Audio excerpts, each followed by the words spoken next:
Hello, hello. We're doing a stream on an odd day of the week. It's Wednesday, so I don't know how many people are going to show up, but we might have a few. And I'm sorry for being a few minutes late. We're recording an amazing episode, so keeping an eye out for that. Going to be really cool. All right, so today I think we might look at some forensic stuff or some Windows stuff. It should be pretty good. And if we have some people on at the end, what we'll do is we'll do another career clinic. I think that's the word we'll use for um, talking about helping people with their pathways, like figuring out what they've done, where they're planning to go, and help them kind of fine tune their planning so they can get to wherever they want to get faster, which is usually in the SOC or doing pen testing, or whatever. So we'll have that kind of conversation at the end if we've got a few people. Other than that, we'll get to rocking and rolling. Go ahead and share my screen. Actually, I guess we're supposed to talk about what's updates. What updates do we have? So if you missed the clinic section of the stream last Thursday, I have posted it on YouTube on the channel, so people can go back and look at it. Especially if you were on it, you can go right to it and get some advice. Maybe some people's mirror yours a little bit or align with what you're planning to do, so it might help to get that feedback. And remember, with all this feedback, that this is your path. You have to kind of figure out what's best for you. I can say I would advise you to do this, but it doesn't mean you should necessarily, right? You know more about your life than I do. I got like 5 seconds of your life, and I have to make a decision when I'm giving you advice. So take it for what it's worth and make your own decision for what's best for you. Just keep that in mind. What else is new? Uh, we released another podcast episode last week, so this one we just recorded tonight should be out either this week or next week, depending on when I can get around to editing it. Hey, welcome to the stream. Let's see if it's a familiar face. Let's see who we got. Who is it? Reverb. What's up, Corey? Hey, got a couple of people. Welcome, welcome, welcome.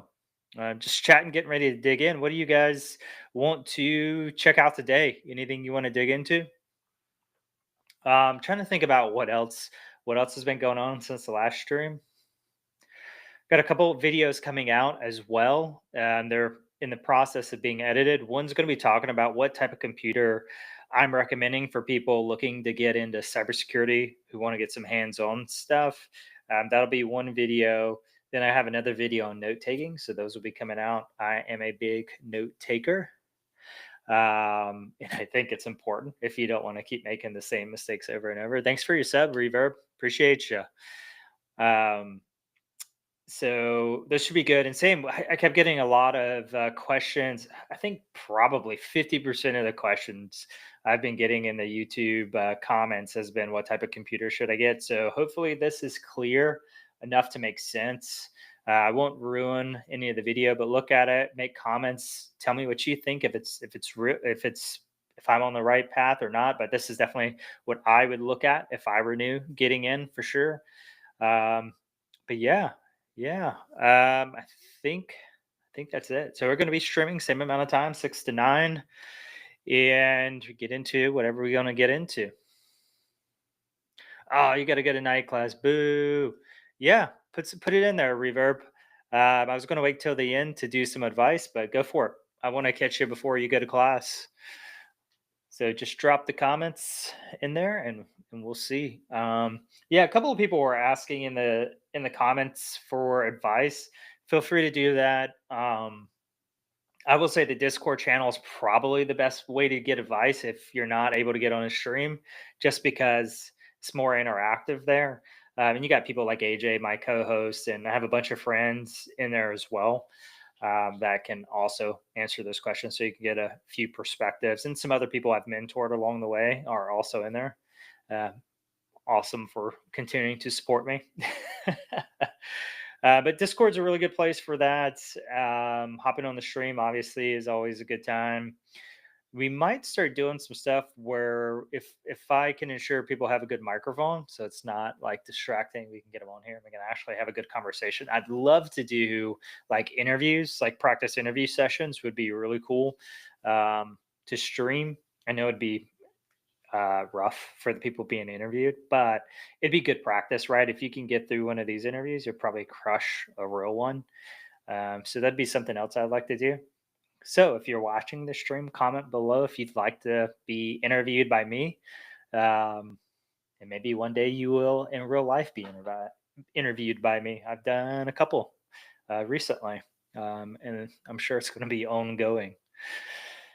All right, so I'll shut up blabbing until Reverb just beat me. All right, I am actually going to share my screen, and I'm going to pull up a notepad so we can put some of this stuff on here and talk through what he or she has. So this is what Reverb posted. So let's see. I'm going to put this on the screen, maybe.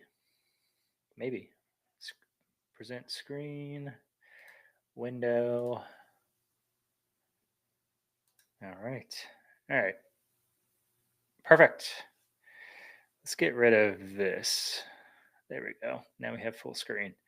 All right, so this is what we have. So we have a bachelor's in cyber. You have A plus, Net plus, Sec plus. Great, lots of certifications. You're getting some quasi internship.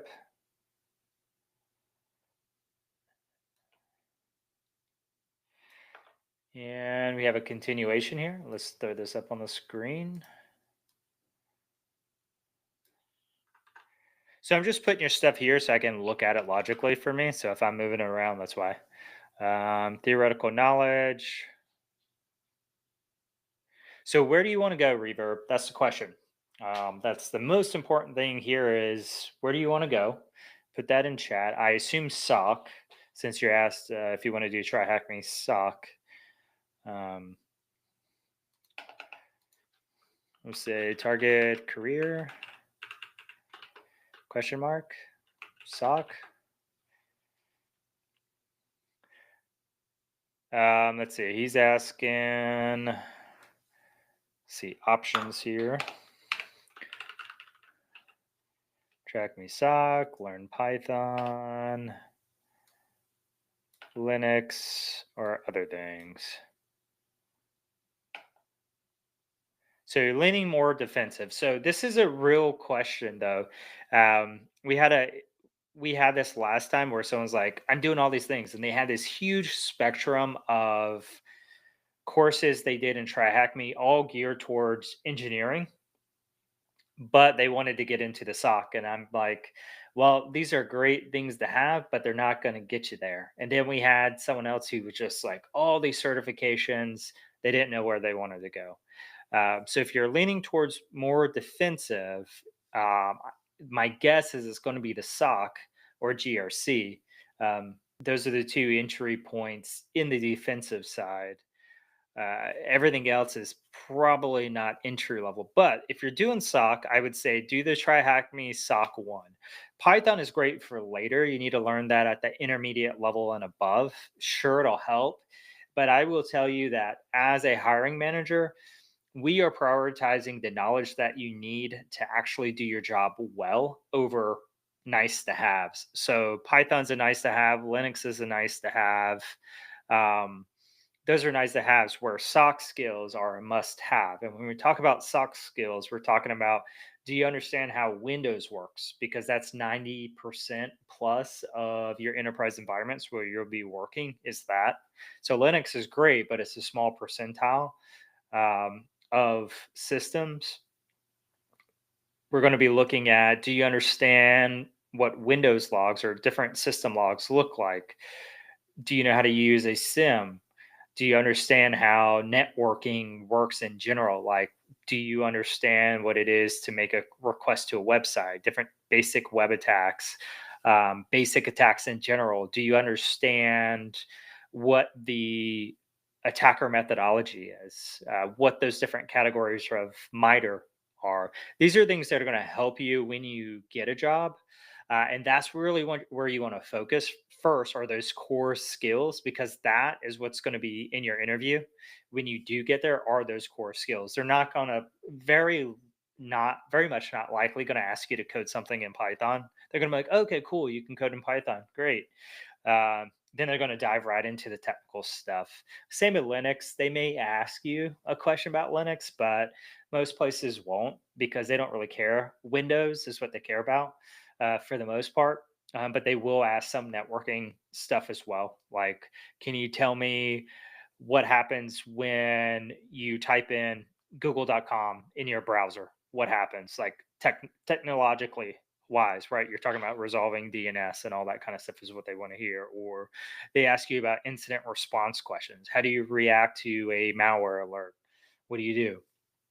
These are all super common, and that's what you're training for. But you're also training for when you sit in a seat. What do you need to know to be able to do it? That's one. But two, when you're being interviewed by the hiring manager, the thing they're looking for is how long is it going to take me to train you, and how likely are you to be successful? So that's what you're demonstrating with all these skills as well. If you can already show you can do this and you can do it well, it makes it a pretty easy decision for that hiring manager. Did that help? How do you feel? Did you have any follow up questions for me? But it's a great question. It's tough. You're trying to reverse engineer, is what I tell people.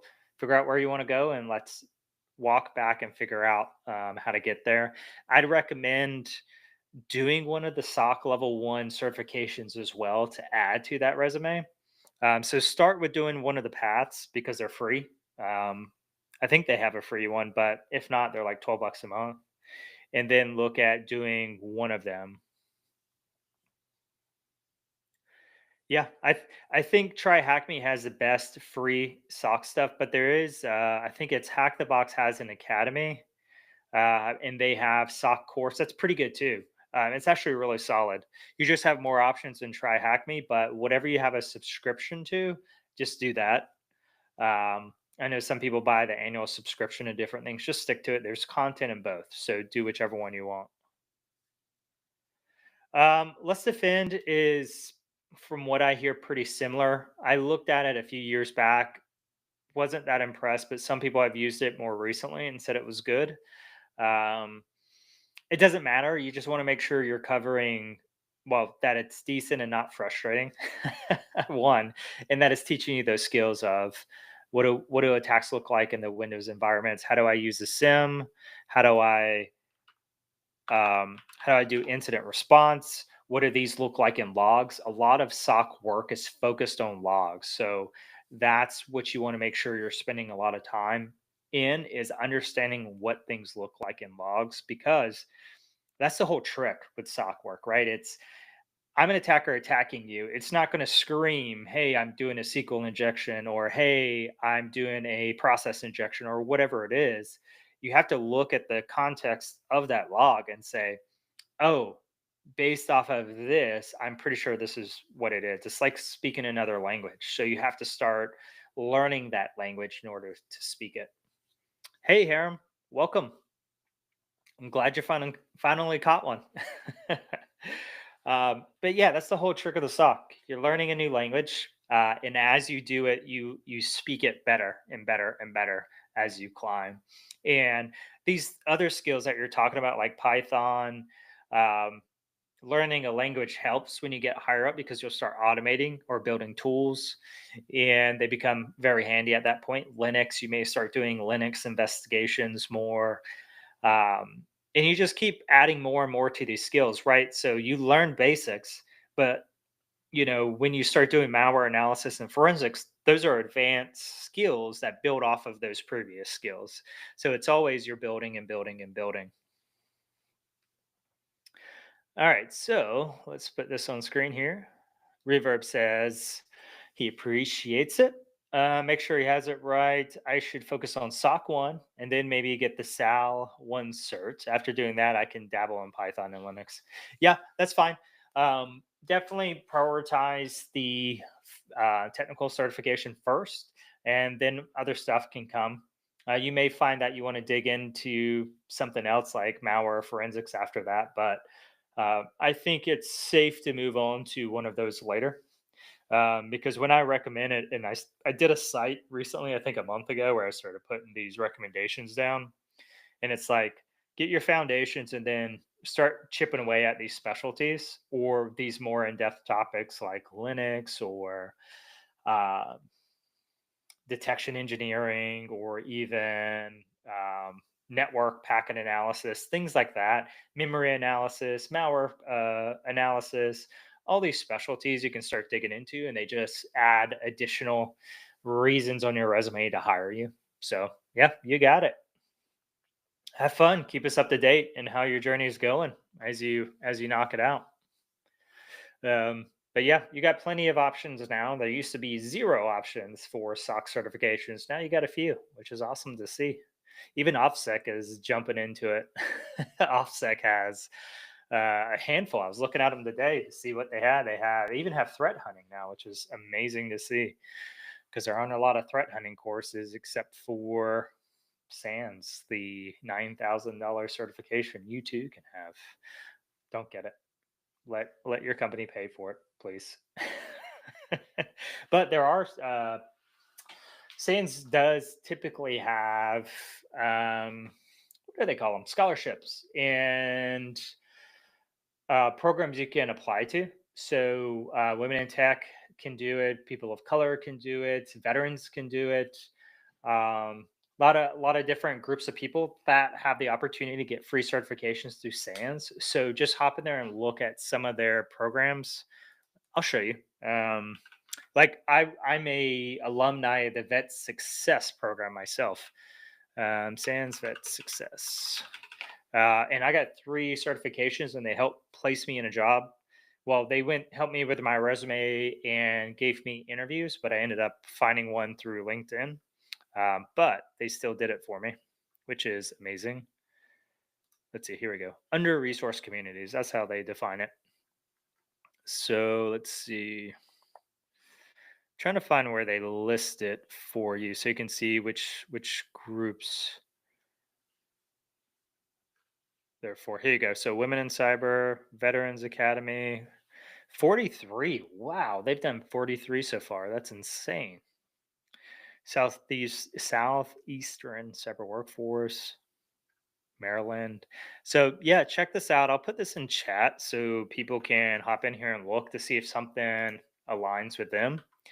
And maybe you can get a free certification or two. Wonder why I posted twice like that. That's kind of interesting. Oh well. Cool. So for all the folks on here today, what do you want to dig into?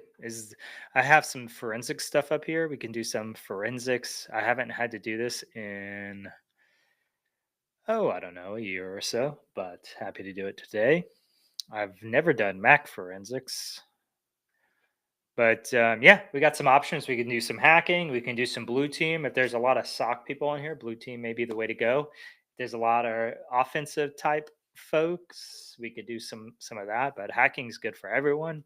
If there's something that you want to follow along with, that could be an even better topic as well. So just let me know. I am game for whatever. I just like hacking, man. I have a desk job now where, well, everyone in cyber has a desk job.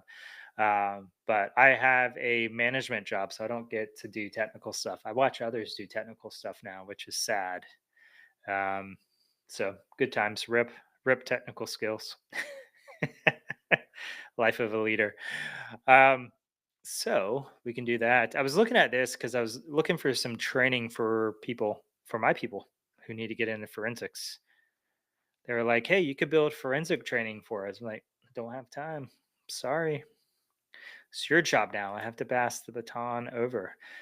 Memory analysis is fun.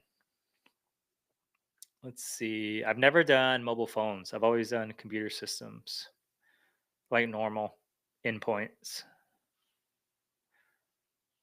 Let's see. I don't want to do file systems. I hate file systems and data forensics for the most part. They're not as fun to me. Um, cool. Yeah. Well, we're happy to have you regardless. Let's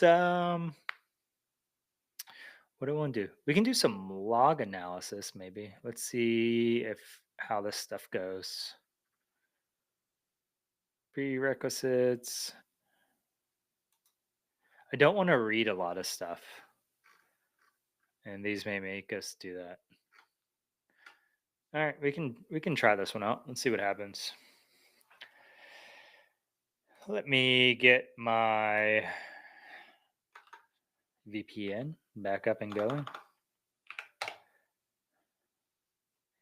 and we can do some stuff. So I will tell you whether or not you're on blue side or the red side, all these skills help out. So, like if I'm doing a pen test, I have used forensic techniques and I have used like log analysis to find credentials, things like that. So, you can mix and match. And when I'm doing the blue side stuff, if I'm doing a big incident response campaign, um, I use my red knowledge to understand what the attacker's doing, understand how they got to where they got, and where they may be going next. Because typically, in an investigation, when you first spot the threat actor, it's usually somewhere in the middle. And so your job is to figure out how they got there, where did they go, all that kind of stuff. So it's good to have insight into how attacks work and what threat actors do. Hey, you're welcome. Have fun. And we'll look forward to seeing your progress.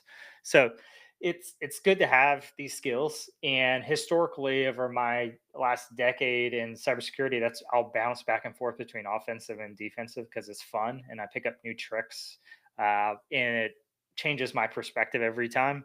So I mean, it's a good time. So you can't go wrong either way. As an attacker, if you learn defensive stuff, you learn how to hide better.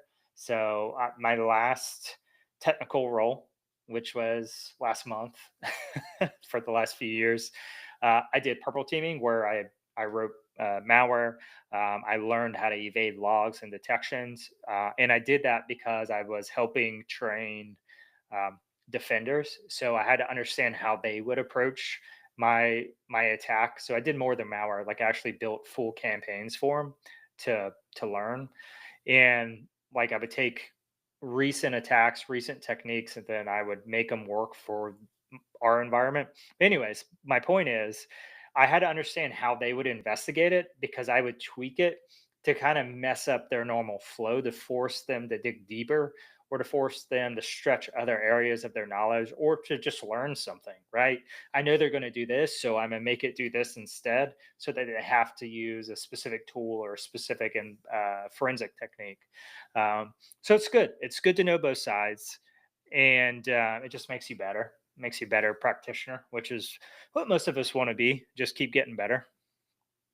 All right, so we're going to be doing a Linux log investigation. Linux logs are slightly different than Windows logs. Windows logs get a pretty big reputation, right? They're pretty consistent. They have roughly the same fields, sysmon and winevent. Those are a big one in PowerShell. So we have three major log sources typically in Windows, where in Linux, we're usually in some type of syslog, and they're not as well defined either, I would say. So here we're going to be looking at kern.log, which is cool. And we're going to skip these and just keep playing because why not? We don't read the manuals. What are we doing? All right. So next step here. So kernel logs, user logs, two different types of logs here. And we have different logging levels, apparently. I didn't know that. Well, I've heard of like some of these different ones, but I didn't realize they were considered logging levels. Um, Kernel logs look pretty fun, right? Look at that. And it's all stuff that's at the kernel level. So I'm not as familiar in Linux, but it's probably pretty similar to Windows, where kernel is all like your super low level stuff. So we're talking about driver installs, ETW, things like that that are just super low level under the hood.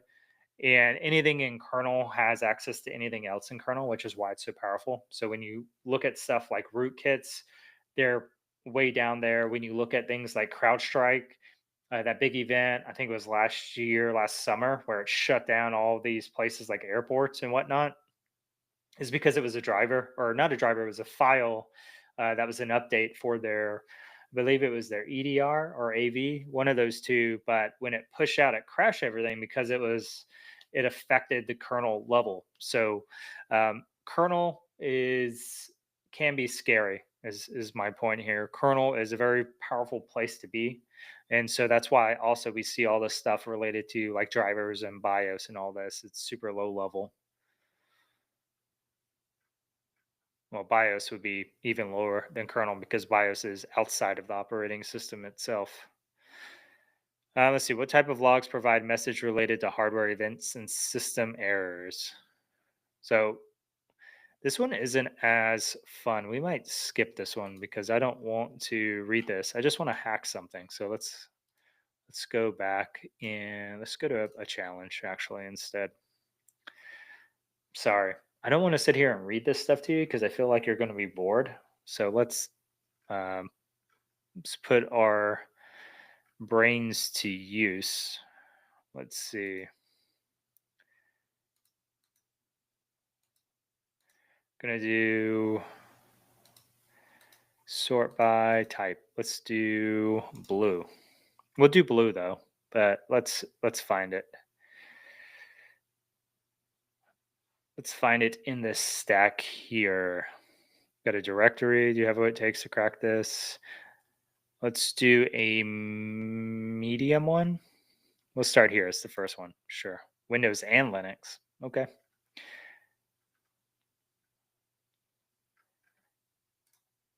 All right. We'll join this room. Looks like we have to download some files here. Let's see. Raise an alarm for suspicious traffic. Welcome to the room. If you joined us, welcome. Feel free to ask questions in the comments.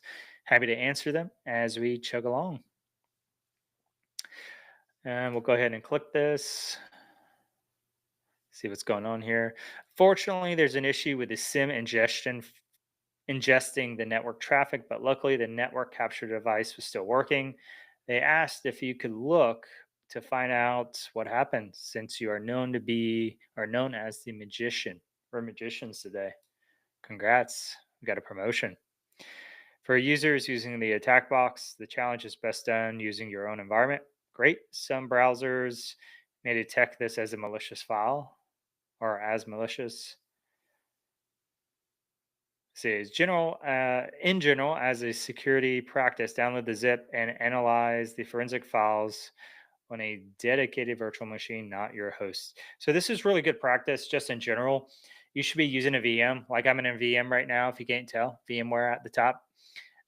We want to make sure we don't actually accidentally do something on our host system. So it's your main operating system.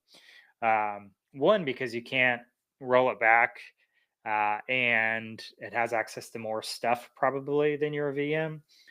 And yeah, it's just good practice. So if you start doing forensics, if you start doing like pen testing, anything, it's just good to have one. I don't know how many VMs I've totally screwed up and I had to revert back or do a new one, and it takes 5 seconds versus screwing up your entire host operating system and having to redo that, which could take hours. And you may lose you may lose some information while you're at it. So yeah, don't do it. Use a VM. VM is where to go. All right, so let's go back to our downloads. We did some blockchain stuff last time. That was a fun one. I should have probably looked to see what the name of the file was. Let me get rid of this. I need to clean up just my Kali instance every time we do stuff because I never clean it up. File something or another. Here it is. All right, let's go ahead and extract. We could do this in the command line. That's fine. We could do this in the command line with extract as well. Don't need to, but we could. And we're looking for file. Traffic.pcap is what it is. So this looks like a traffic analysis problem, which is cool. I haven't done this. Well, no, we did this a few sessions ago, so it should be fun. So let's take a peek at what the questions are, and we'll let that guide our investigation. So for those of you who don't know, who haven't done a forensic investigation before, or even malware analysis, a lot of times these investigations are driven by your other incident response people. So, like your SOC analysts, they're like, hey, we found all this stuff in the logs. These are the questions we have specifically, and this is why I want you to look at whatever this artifact is, whether it's some files pulled from the system or a malware sample. You're giving them some clues as to what you're looking for, what you're looking to get out of this, and this usually has to do with a gap in your timeline, so a gap in your narrative that you're putting together. So questions are always a great thing if you're handing off stuff. And I just say that to say, let's look at our questions to help us guide our analysis instead of just looking at however big this PCAP is and just guessing. Let's look at questions. What is the initial part of the password? All right, let's take a peek. Um, so first off, let's look to see how many lines we have. It looks pretty big. So I'm assuming there's some kind of unencrypted authentication going on. So we see some TCP stuff here.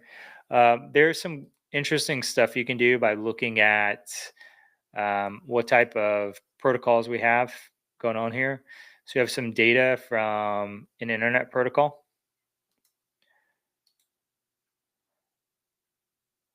So we can look at that real quick. And we can also look at the different conversations in here. Pretty straightforward. And let's see, follow conversation is what we want to do, or follow stream. So it's going to load this. And some of it may just be encoded or encrypted. And we need to make our way through it. Lots and lots of stuff here. So this is where your intuition is going to come in handy, where you're looking at this and you're trying to understand what's going on. This one, I don't know, but it looks like some sort of encoding because the entropy looks pretty low. Entropy is chaos. How chaotic is this? How random? Wow, this thing is huge. We'll let it try to finish up.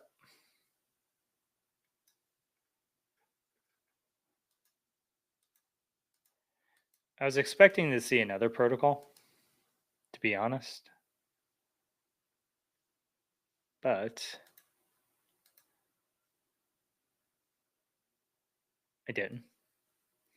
This TCP stream is still cruising. Sheesh. All right, let's close this. Let's start over because that's really weird that it's taking so long. All right, so let's start with HTTP traffic first. So I just kind of bounced out of that first because it was so long. I don't know what was up with that, but it was taking forever. So I wanted to see if we could find a quicker method, which I am known to pivot pretty quick. So we pivoted. Uh, and it was asking for the first part of a password. So we're looking for that. Um, and we see some HTTP traffic in here. Not much of it. And this is just a um, PowerShell, something or other that we're looking at here. So let's see, we're downloading something, downloading proc dump that dumps process data. It's a good trick. Now a lot of times it blocks, like if you're trying to dump LSAS or something like that, blocks it. So not as fun, but let's see, we're looking for a password. So KeyPass is a password storage, if you didn't know that. So it looks like they're dumping the KeyPass process, perhaps. Just reading this, KeyPass process, get process, KeyPass. Yep. If it's available, it's going to, let's see, this is it running. Except EULA. That's the argument that you need typically for those type of programs there. Looks like it's going to dump it out. Okay. And right now we're looking for password still. So server IP, LEET, classic. I was told today that I need to be more entertaining. Thanks, Ben. No, I'm kidding. I might start doing some actual planning. So all these things I do with you on the stream are usually just ad hoc. So I've just come in here, I'm learning. Well, I'm just playing. Sometimes I learn stuff, but this is just playing. Like this is normal. It may look very confusing to you. I wish I could zoom in for you, but no, this is normal stuff I used to do all the time. So it's um, not that crazy to me. And what I'm doing is just trying to get through the gibberish and look for our password here. It looks like some camel casing, looks like some evasion somewhat. Let's see.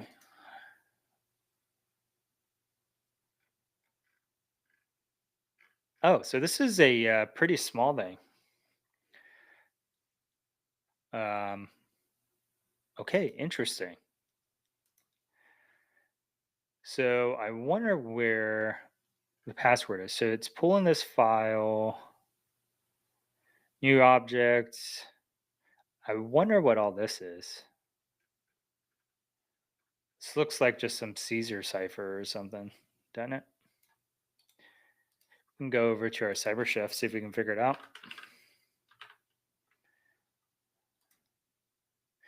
Yeah, if you're just joining us, welcome. If you have any questions, want some advice, drop it in the chat and we can see if we can help you out.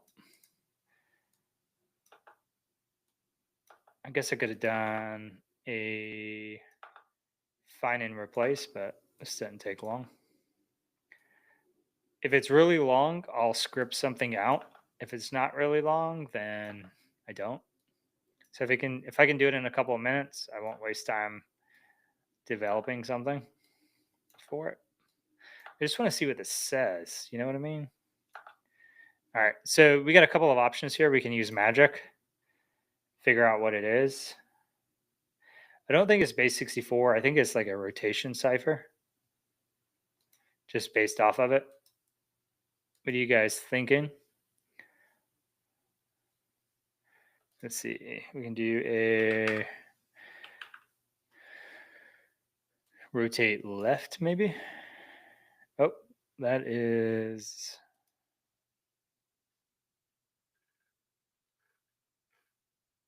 Oh, oops. Got to turn this off first.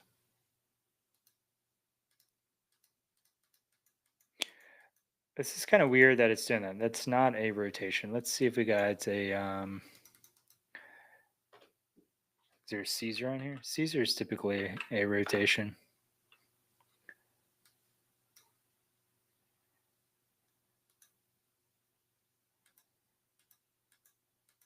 But it wouldn't be a box cipher though, because it would just be rotating or doing a replacement here. What's the name of that encoding that's like that, where it's just, I should know this. We had this in the puzzle this year at DEF CON for our village. Gosh. It's not a box cipher. You know, this happens at the end of a workday where you have to use your brain again for another 3 hours. Is it this one? I forget what this one is. Oh, no, you have to have a key. Gosh, what is it? Or a substitution cipher? But we'd have to brute force it. Usually, well, not usually. Sometimes magic works, sometimes it doesn't. And what it'll do is it will like try a bunch of stuff, and then you look through here and look to see if it comes out in plain text. I don't think this is our route because I imagine it would work. Um, let's take a peek at the rest of the traffic and see if we come up with anything else here. So we still have our filter on. Let's get rid of the filter. Let's see if there's anything else in here. So this is all that crazy data we were looking at before, a lot of it. This could be the file that's being downloaded. It looks like it because it was 1337. And I wonder if I can exclude this.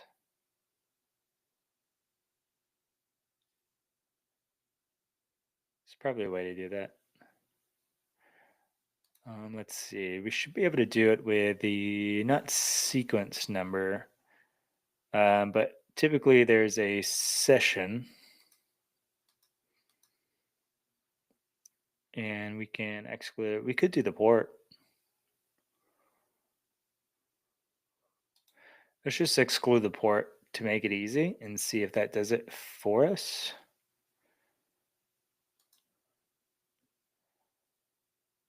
And then we can do it here as well. I should have did it both back and forth. Darn it. Apply as a filter, not selected. All right. It needs to be, let's see. I meant to do, and we have to add the and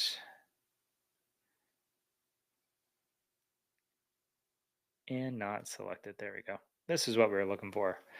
So not a ton of traffic when we exclude all that, which is interesting. So we may have to go back and look at the HTTP, or we just screwed it up by like getting rid of the everything on the port, and they just use that port for the entire communication. Who knows? Potentially, because the links here are pretty short.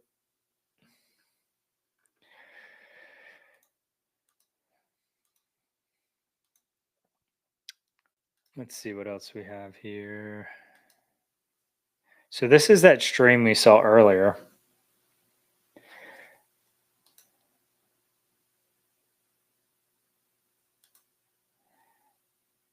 I would expect there to be like an exfil at the end, so we may need to get rid of this again. Let's go down to the bottom and see if there is anything else going on.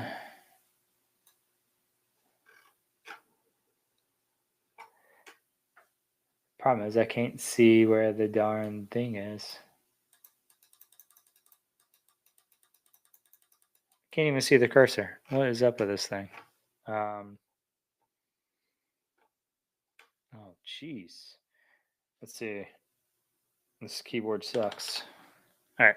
There's one. Let's do a reverse order.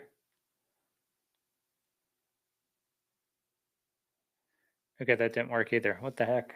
How can I not see this? Is it that small? All right, let's go back and look at statistics here because this is driving me nuts. Analyze. It's probably exfilled. What I'm thinking, it's asking for the password. So if he's dumping the process, the key pass process, there's probably a password in that process. And in order to view it, he has to take it off of that system, which means it should be in the network traffic. We could do what we were doing before, which is follow this, but it was taking so long to do. And this is probably just encoded binary data. And we're going to run into a similar issue with it, but this is an easy one, so we may just be able to export objects here. and make it easy as well. So we could save this. Let's take a peek at this and see. So this is a fun trick. If a lot of times this only works in CTFs because most companies don't have decrypted traffic, right? This is all decrypted so we can export objects out of it. So say if you're transferring a file, it's in clear text, we can go ahead and export that out of the traffic, which is cool. A lot of people don't know that, but that's pretty much what we did, and it makes life pretty easy. um, it should be in downloads, I think, and we're looking for this. Open this up in Mousepad, and here's all the stuff. And what we're looking for, it said password. So I was thinking the password would be in what stuff is transferred out. I'm not sure what password they're talking about. So that's one trick we'll have to learn. So output file name should be 539 dump.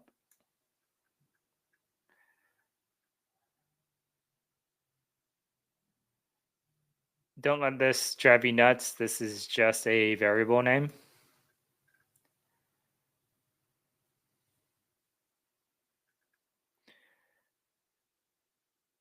This is why I was looking at all this, because I wanted to know what all this stuff was.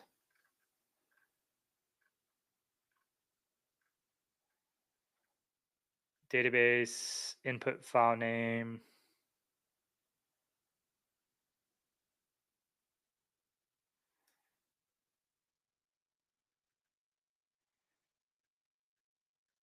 Interesting. Server IP. Here's all this stuff again.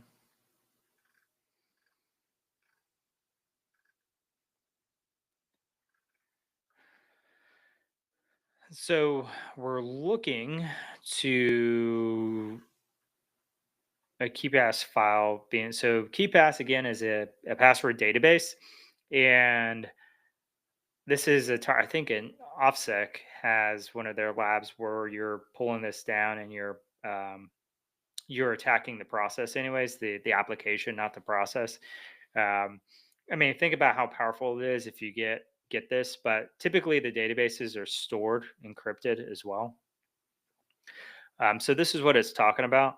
And I'm just trying to think logically through this. So this is the dump. So we should have the file. And then when they get the file, what are they going to call it?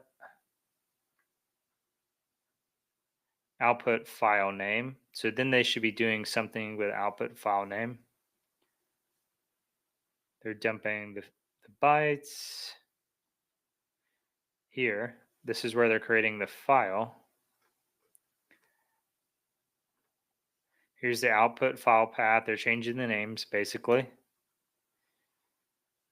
Here, file stream. They're going to read that stream.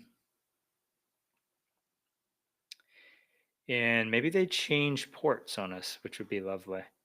And we can find that in the file stream. That would make life easy.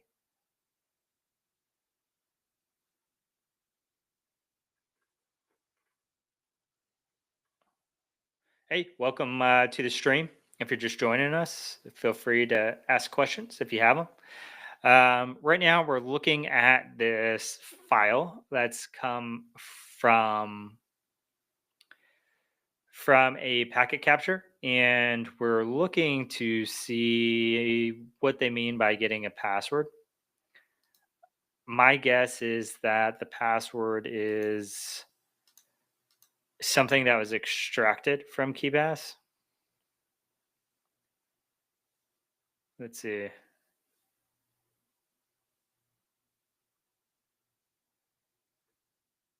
Trying to see if there was a start system. There's not a start system. What is the initial part of the password? Find the missing character. What is a flag? So maybe we have to pull the key pass and then we brute force it. I don't know. Because we can brute force. I've had to brute force these before. I'm like thinking out loud, trying to logically go through this stuff with you. But this thing's still counting up because it's this is 354 megabytes. This is a massive conversation. Um, and we're just trying to figure out what we're trying to do here with this. So this is the input. This is the output. So they're outputting a file like this.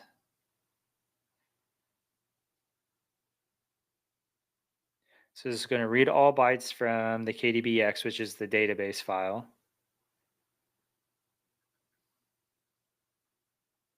Then it's going to convert.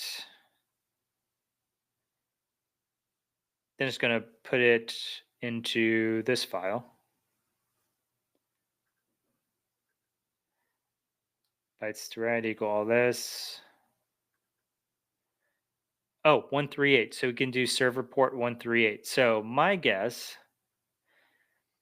is that if we look for port 1338, we should be able to get the data going back out. So let's see if we can figure out how to do that. All right, so what we can do is one, we can Google. We can say Wireshark filter port 80. So we can do TCP port like this. I'm just using a general one because I don't remember syntax, but we're going to do an OR here. So we should just be able to say TCP port, actually.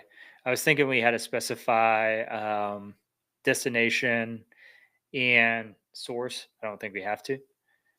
And we just need to do 1338 here. So sometimes you'll see me cheat where I'll use another query just to get the formatting correct, and then we'll do it differently. So let's see.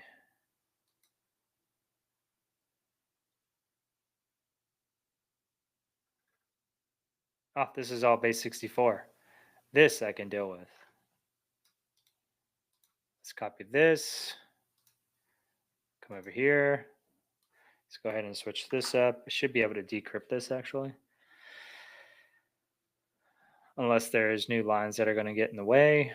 Let's do this. Let's just go ahead and base 64 it because it should be base 64. It's going to be from base 64.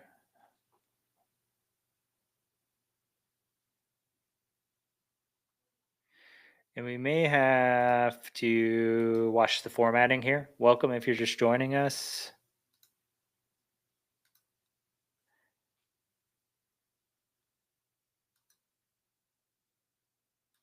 Oh, shit. Oops, excuse me.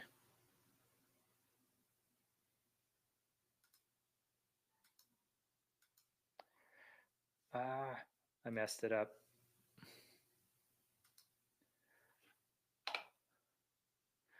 Not stream one. It should be stream. Do this again. I messed up what we were doing here. So there's only really two streams here. There's stream one, stream two. But what I'm trying to do is just see if we can output this in a proper format.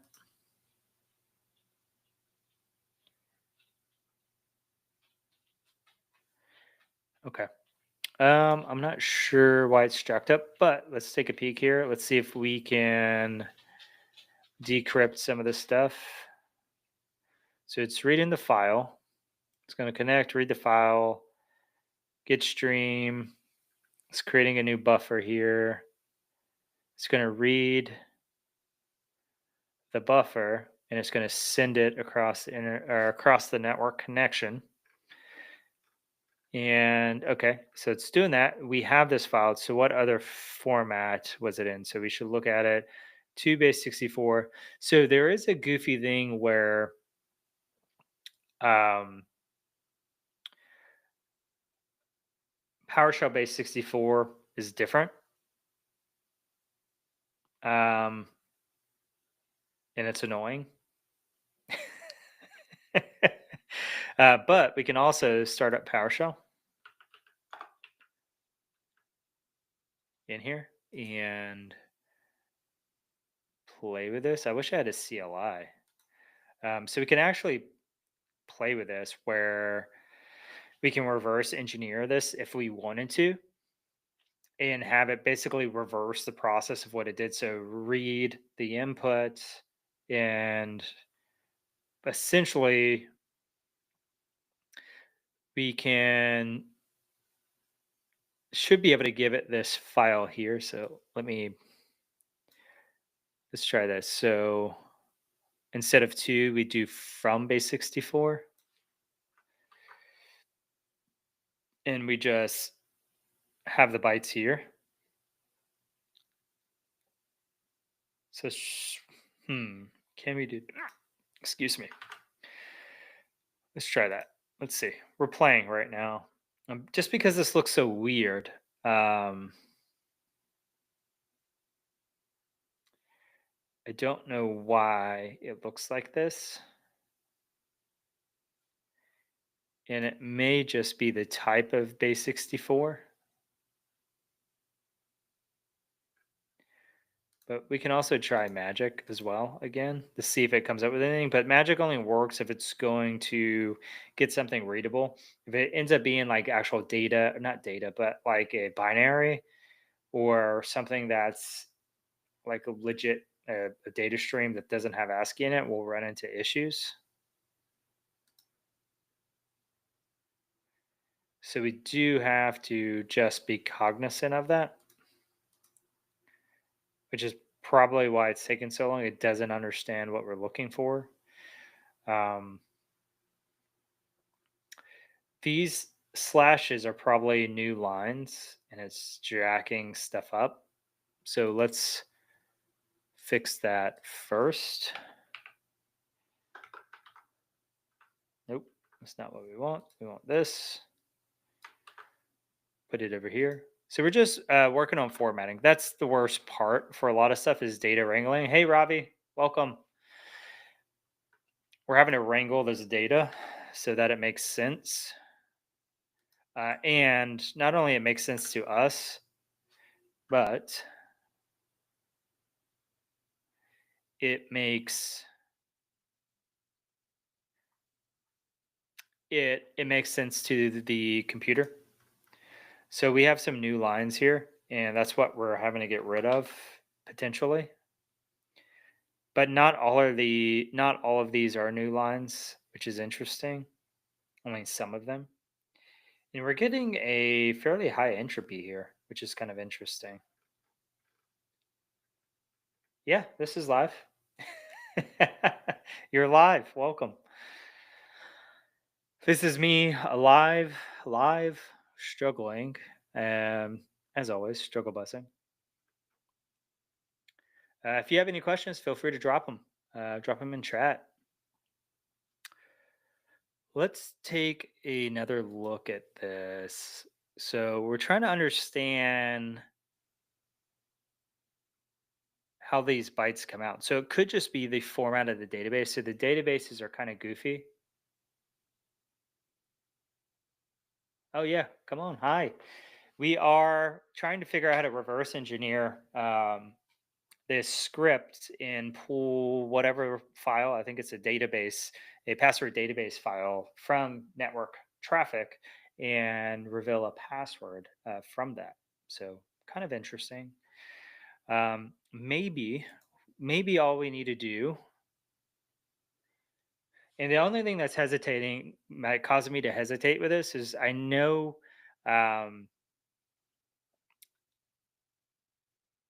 I know I know PowerShell base 64 is screwy, and I don't want that to mess with me.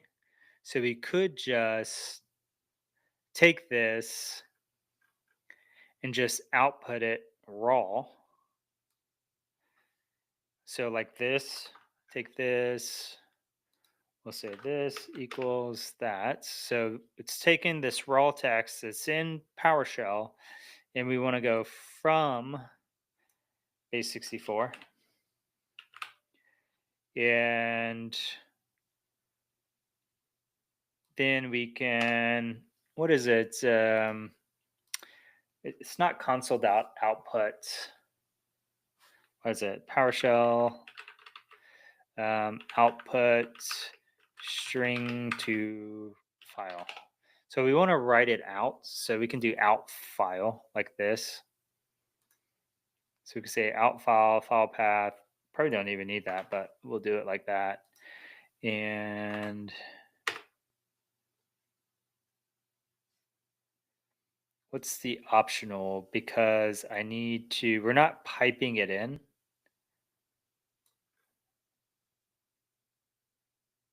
Let's see. Output string in variable to file. That might be better.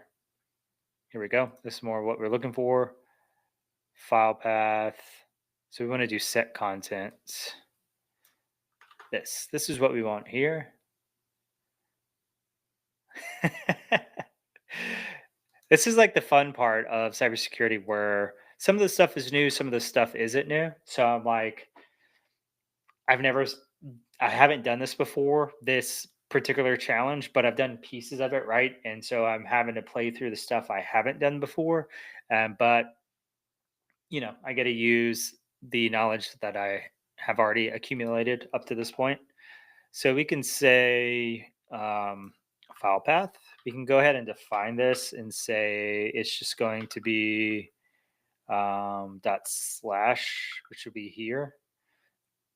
We'll see if that works.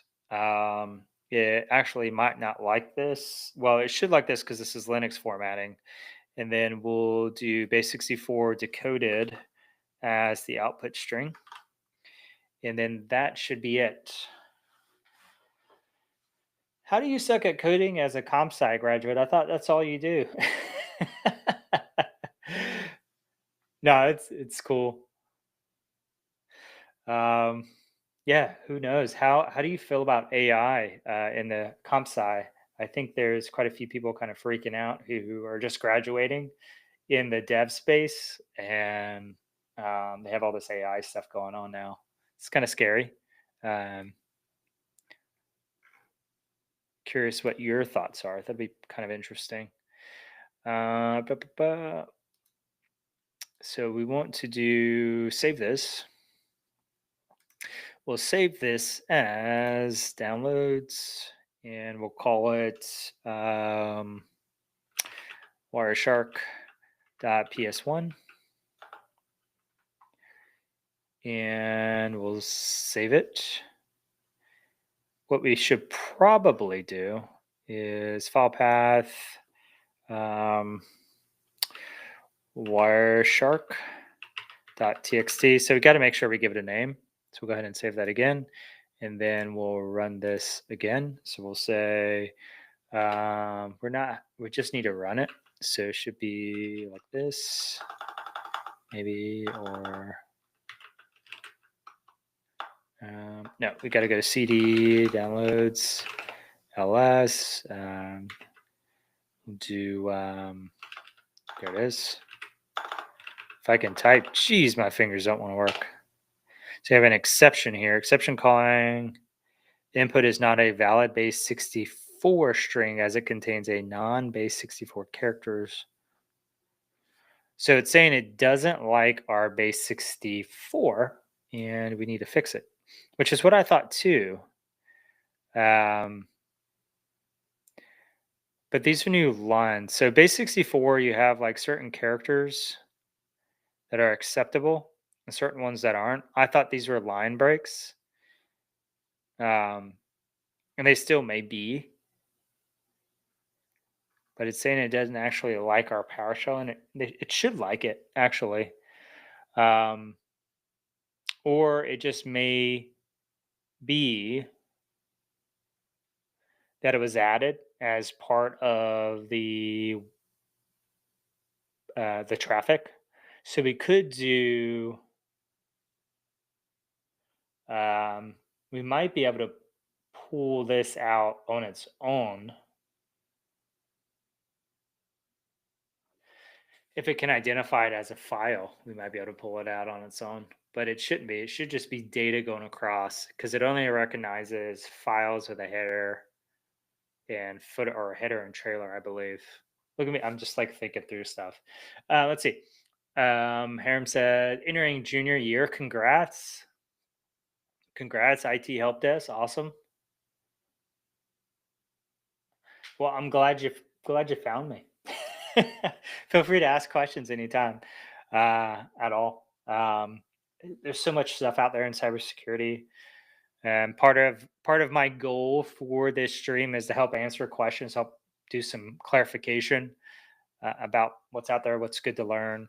Um, so cool. Like it sounds like you're doing all the right stuff. You're looking at certifications.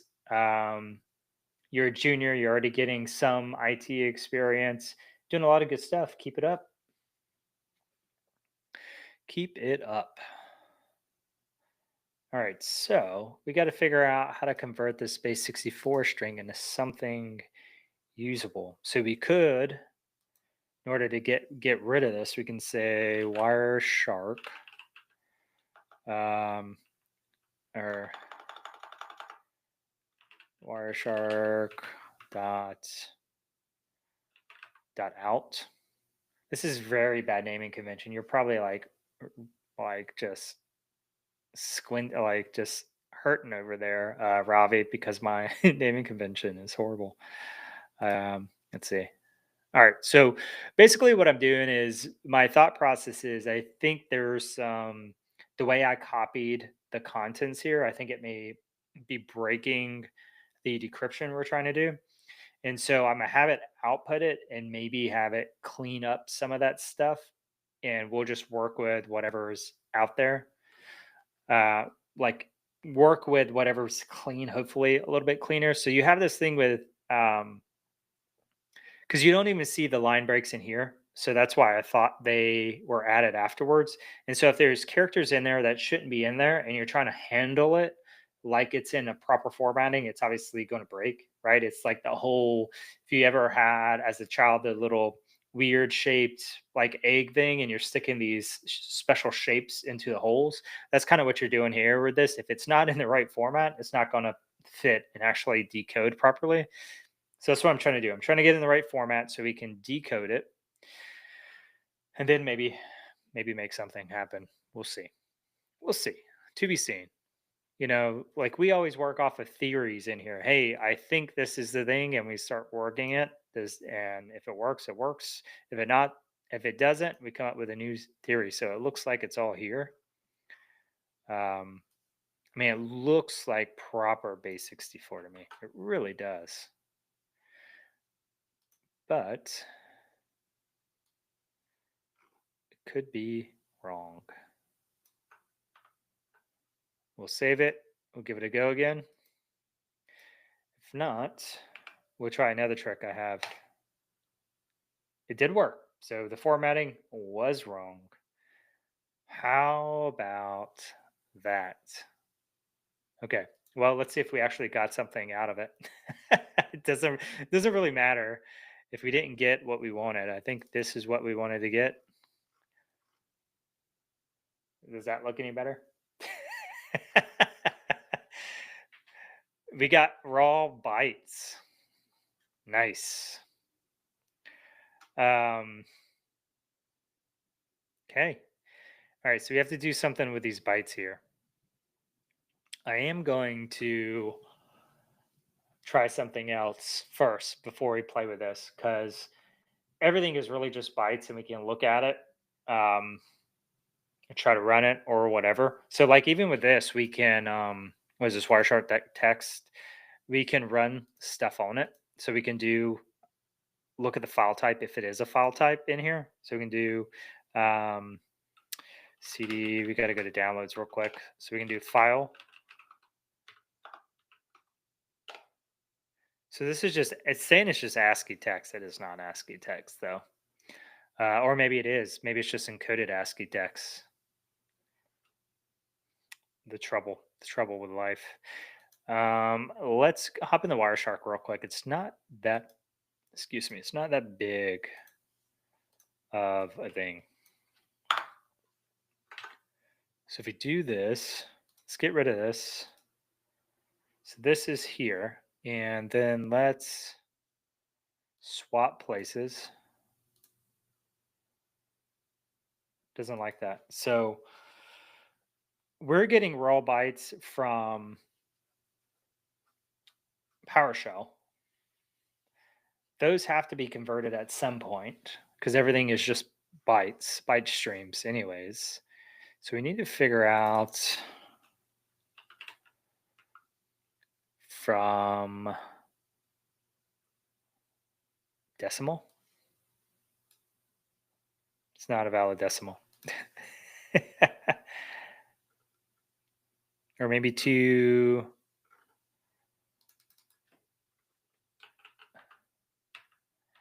let's see if it is to ASCII.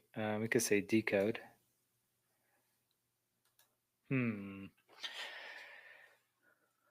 It should be a database.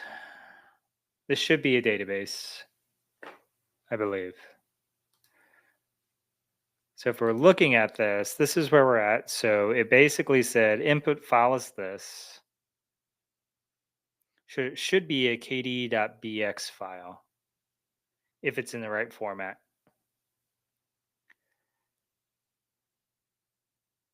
But it's doing the dumps. It's doing a dump where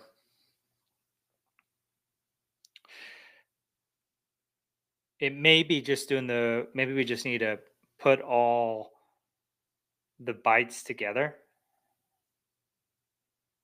on a single line. Maybe that's why the way it was decoded. Oh,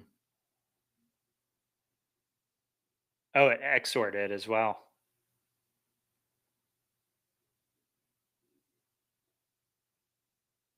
So we have to reverse this here. So that's why. So this is what happens when you don't read.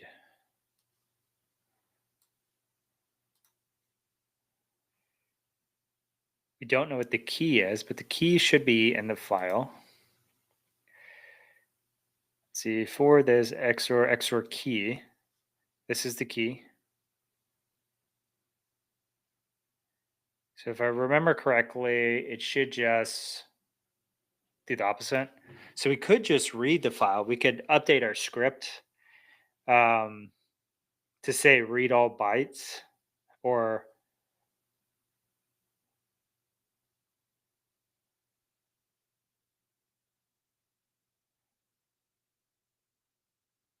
we could. Let's try this first. Let's see. I am thinking we'll have to do something else.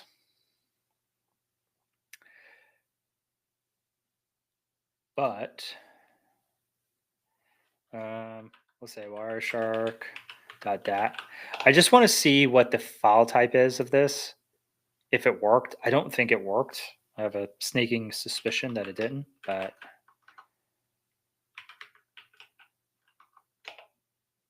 no, it worked. Look at that. Okay. So let me explain what happened here. So essentially, we have been slowly reversing the process that occurred with this. So essentially, what they did was they downloaded a tool, ProcDump. So this is a Windows host because this is a Windows program. ProcDump, what it does is dump the memory from a process. So in Windows, you have like containers that hold processes, or the process is just a container that holds data, holds information. So whenever you click a file, like a executable, like calc.exe, a process starts, it loads that image, loads that binary into that memory. while it's running it, and so it runs in memory, right? So when it's in there, it brings in all the additional stuff that it needs, such as DLLs, maybe reading specific files. All that is in that memory, in that bucket that was created in the process, right? So this just dumped all of that information for the key pass, which is a password storage program. And what they got out of it was the database. The database was pulled out of this. And in that database is obviously passwords. But before they sent that database across the connection that exists, it said, all right, take that, I'm going to convert it into bytes. Then I'm going to XOR those bytes with a specific key, which is what we saw down here. And then I'm going to base 64 encode it, and then I'm going to send it out across the network. So we caught it being sent out across the network. So we had a base 64 decode it, right? Reverse the base 64. Then we had to reverse the XORing. And then we wrote it back to our Kali box. And now we can look at that file. Hopefully, that makes sense to you after I fumbled around with this challenge a little bit. But I keep it real here. I keep it real. Hopefully, I clarified that for you enough. Let me know in the comments if you're still confused about what I did. It was a lot of steps, a lot of me playing around, which did not help. And yeah. All right. The next thing is I need to open up this database so that we can get to it. Kali, open KeyPass DB.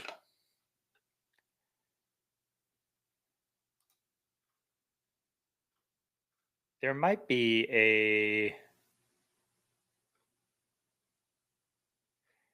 a way to do it without installing something, but we might have to. So we're just playing with tools here. It's just kind of interesting that they're asking for the initial part of the password. I don't understand it. Why there's an initial part. I don't understand that question. But with the file, we have John the Ripper that we can actually use to crack this password or crack this database. Let's see. Kali install KeyPass.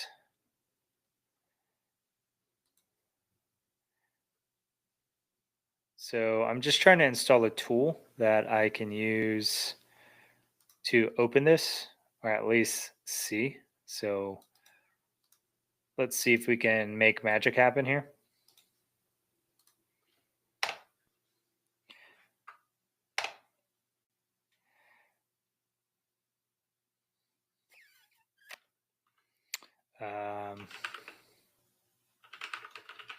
Let's do an update first. App.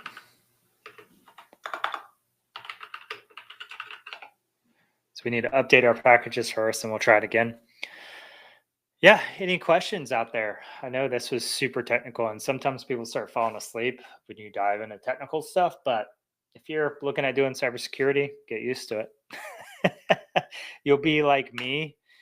Back when I went to my first conference, which was GurCon in Detroit, or not Detroit, Grand Rapids, I think. And I just had a headache all freaking day because these talks were just, I was like, what is this? It's so cool, but I don't know what they're talking about. And now I feel like the person presenting where I'm just hurting people's brains. so ask questions, please. All right, so we have KeyPass. We're going to try to open the database first, if I can remember the name of the database.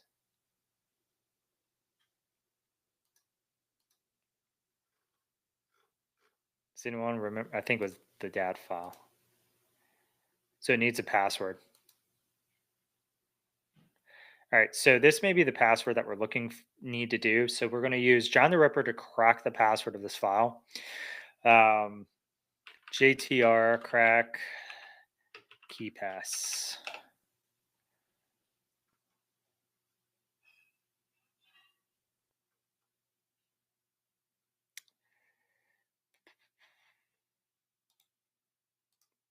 Let's see. I've done this before a long time ago. Let's see. Converts key pass database to John the Ripper format for password analysis.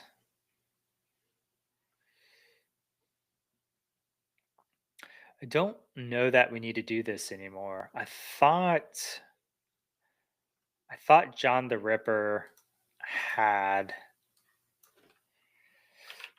something built in now.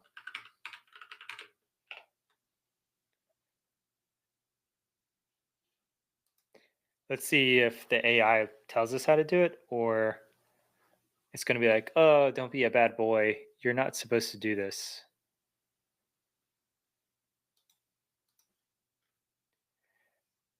Comprehensive guide to crack. I like comprehensive guides. As long as they're not AI generated, then they're shit.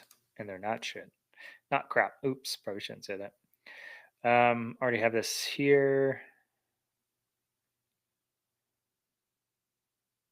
So we need to do key pass root.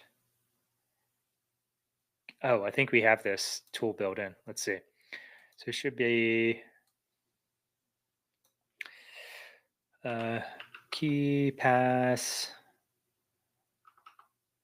to John. Yep, look at that. It's already in there. And we just need to do wire shark dot dat Wireshark .jtr. Sure. All right, and now we just do. They're doing hashcat. I want to use John because I don't think hashcat's installed. Usually John's installed. Oh no, we have hashcat. Okay, sure, we'll take it. -m. Doesn't really matter. It should be pretty quick. Typically with these things, they do them so they're cracked quickly. And we need to find a password list, right? We need a password list. So it should be users, share, word list, rock you. No hashes loaded. It might not like our password list. Let's cat it and see what it looks like. Cat Wireshark dot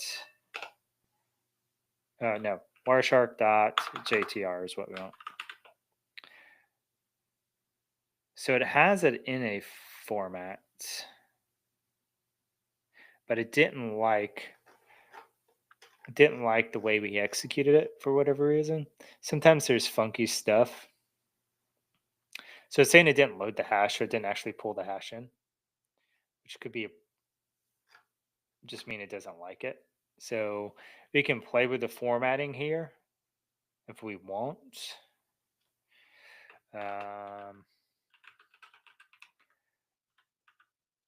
Or we can try here and try this out. See if John likes it better, because both of them like passwords differently. I don't crack passwords enough to remember how to do it off the top of my head every time. So I always have to look it up. So we'll see if it can figure it out. Proceeding with rules single. So it did like the password hash. Let's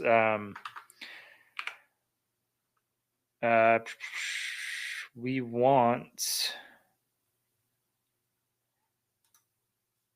to give a password list to John the Ripper. John the Ripper syntax. I just forget how to do that. I don't know if it's just order. So yeah, it is wordless. This is what we need to do. So let's modify. A lot of these things are designed to be broken. Um,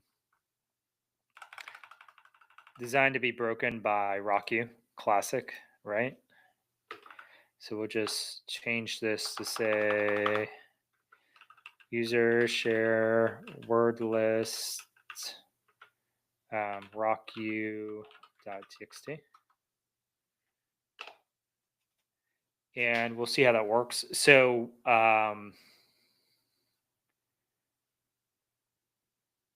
when we do this with these, and the reason why they make it so easy to do is because most people aren't using like their GPUs to crack, and the whole idea isn't to actually spend a ton of time cracking something. Usually, the idea is to just understand how to execute the tool and then move on to the next thing. Right? It's all about executing the tool more than anything. So we just have to keep that in mind. We can also do another fun trick, which is drop this on the internet and see if it comes back as already being cracked somewhere. It may or may not. Sometimes it does.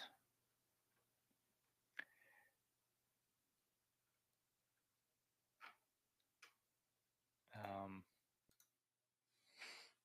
this is me reasoning through it cracking because I don't know how much I gave it for compute power, but we'll see. We shall see. Let me try just this part of the hash and see if this comes back. I used to do this with CTFs where I would just drop the hash in and it would find it for me. But no one's done this.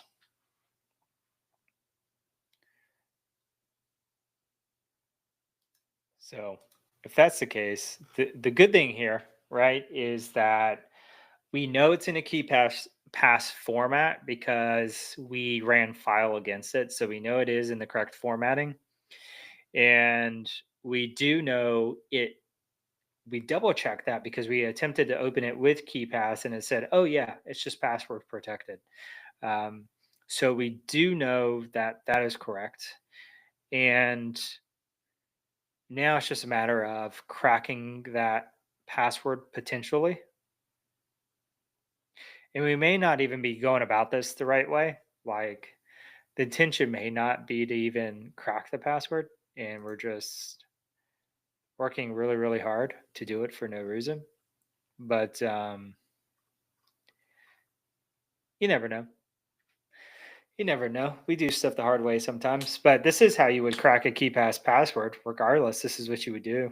I'm still curious what all this is because this looks super interesting to me. I wonder if we can brute force it.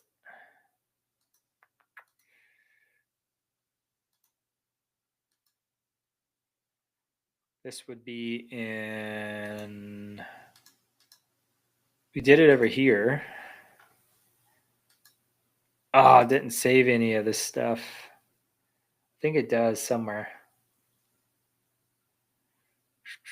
I'm looking for our history. There's supposed to be a history in here somewhere.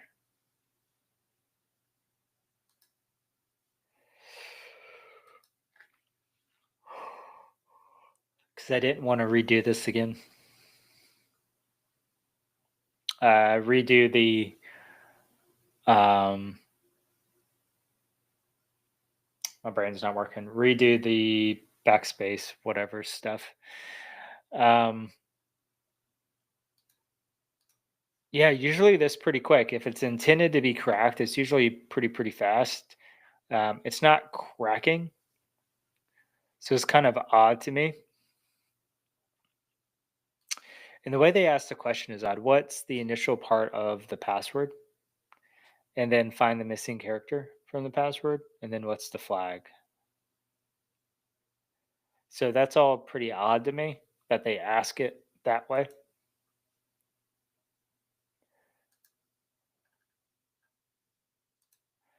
IMT NGTBC.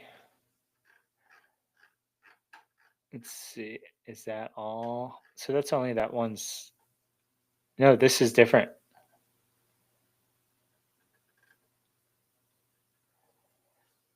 Huh. So we do have this stuff. I don't know what it is. It's got to mean something. It looks like a rotational cipher to me. And we could probably go on the internet and find us something that will brute force rotational ciphers. You could probably do it with CyberChef, but I was not having any luck earlier with that. And my guess is that this is going to be the same rotation as the other one. So if we figure one of them out, we should be able to figure the other one out, which is good.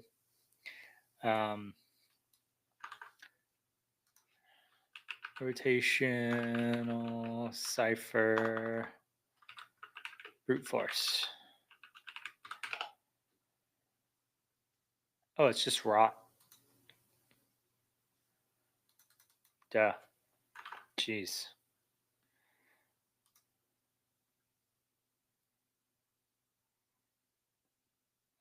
Let's see.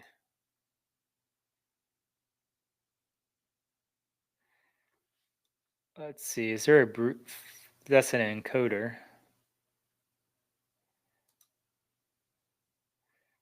That's not it. Rot 13 plus 5. That's not it.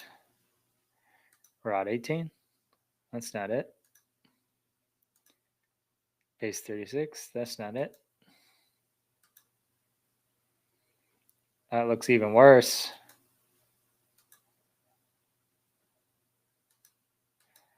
Custom alphabet. I don't think any of that is correct. So it is rot. Rot is rotational. Why did I not remember that?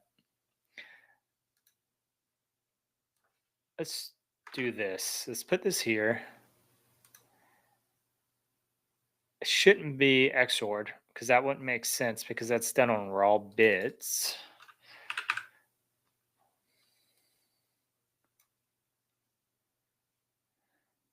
And we can just like go through all these rotations and see if anything stands out. Nope, it's not that one. So route 13. Oh, it's the same rotation amount. Let's do, there are no numbers in here, so it wouldn't really make sense. That didn't work. Any suggestions from the audience? It's got to be a rotational cipher. It's got to be. It's got to be. Let's look at entropy again. Entropy should be pretty low. Right in the middle. So it falls just slightly above standard English. So it's got to be a rotation of some sort.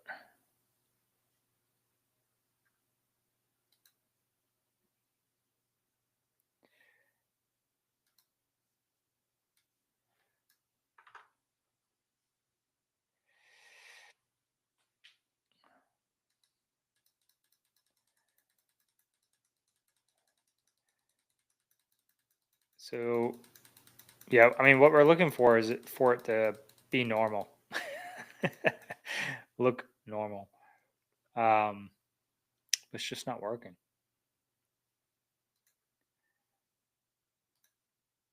So I was like, this is gotta be, it's probably going to drive me nuts when we find it. It's going to be so easy and it's just going to drive me up a wall.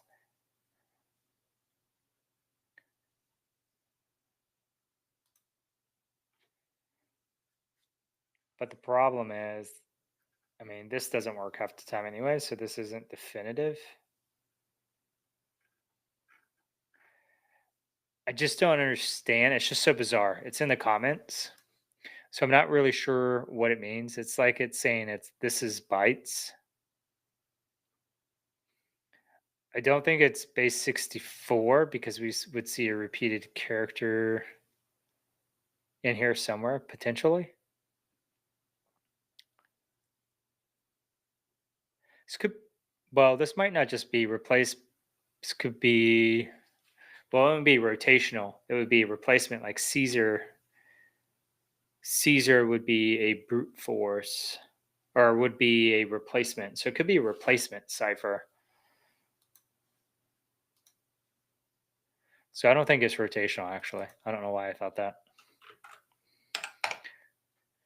Because I'm late. Because it's late night party.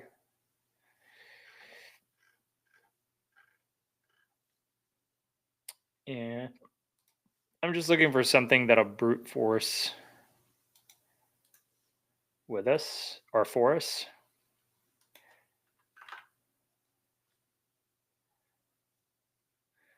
So this is like fun analytics stuff that you would normally do if you were doing a if you were doing like a crypto challenge. Crypto challenges are pretty common in CTS. It's just driving me nuts because I don't think we're meant to do crypto stuff here, but who knows?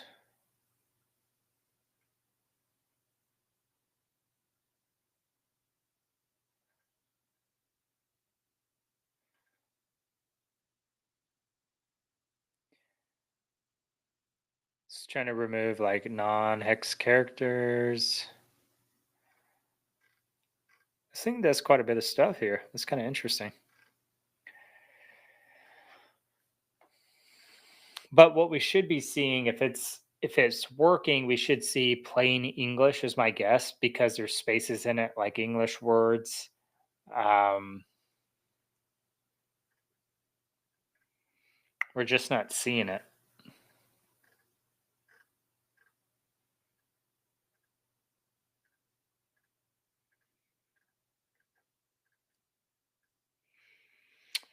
Hmm.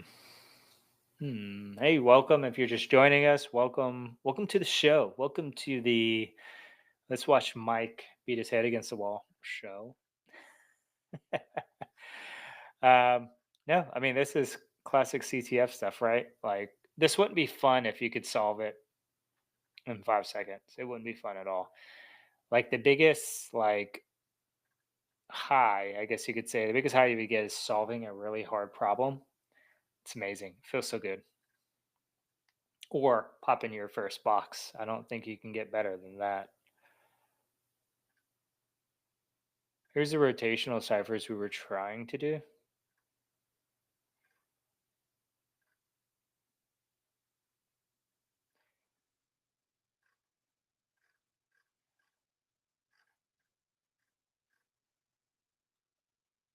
This is kind of cool. Optical recognition. What the heck? This is wild. I bet someone made this for a CTF or something. I wonder if it's done cracking. Let's see. Not that one. This one.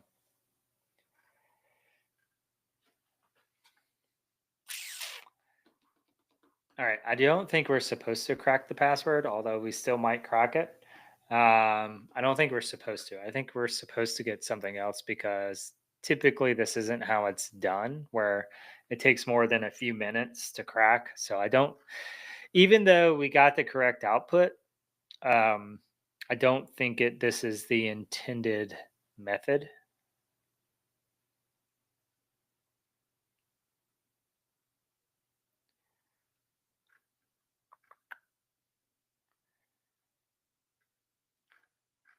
I'm just looking through this again to see if there's anything funky in here. So these are all just variables, variable names here. So it doesn't really matter that all these things are in here. Usually these are just done to throw you off. We don't really care about all this because this is just the tool downloading. This I think was, and this is me doing gaming stuff. Like whenever I do like a certification, I'm trying to get in their brains. Like, what are they intending? This is part of it, right? They're telling you key pass so you can quickly identify that you're supposed to be doing something with key pass. But to me, when you're dumping a key pass database, you don't really know what's in that database. Like as an attacker, the only way to get the database password is to crack it. So I don't really understand where we're supposed to get the password information if we're not supposed to crack it. So that's what I'm struggling with here.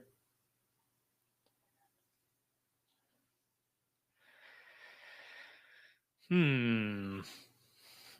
And then we have this, which is odd. This has got to be intentional. And it's got to be intentional because otherwise it would be weird that it would be here. It's got to be some kind of cipher. We just don't know what. But what's interesting is we don't see, it must maybe two ciphers together because it can't be rotational, because we would see some stuff kind of make a little bit more sense. It's got to also be like a replacement, I would think. Like the box cipher makes sense to me because of that.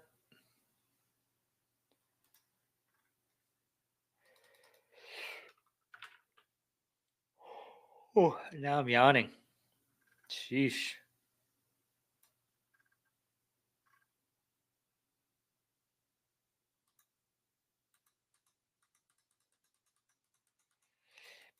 And we wouldn't do like we did before, which is where we want all of it together, like a base 64, because it wouldn't make sense because it's laid out as if it's at least each word is at least the same length of the original. It's just that the characters are switched around in some way. So that's what's kind of throwing me off here. I didn't know we were going to get a crypto puzzle at the same time. Is that a pleasant surprise? I don't know. What is the beginning part of the password? And when we're doing password cracking, it's not like the movies where it's like one character at a time, right? It's where we have a hash and the hash is created from some algorithm, right? So we say little rabbit. This thing is an algorithm is running against it to create the hash. Whenever we're password cracking, we have just this list of words or phrases, and we're rehashing those and comparing that hash of each word in our word list or our list of stuff to the one that we got when we ran the JTR thing. And when they match, we know we have a perfect one, or we have a match. We have the password. Um, but But yeah, like it doesn't do it individually. So it's all or nothing essentially because of the way hashing works. Hashing is like a waterfall effect. You hash a file, you add one space into that file, the hash will be completely different. It's not even similar. So it's kind of weird. Super weird. Hmm.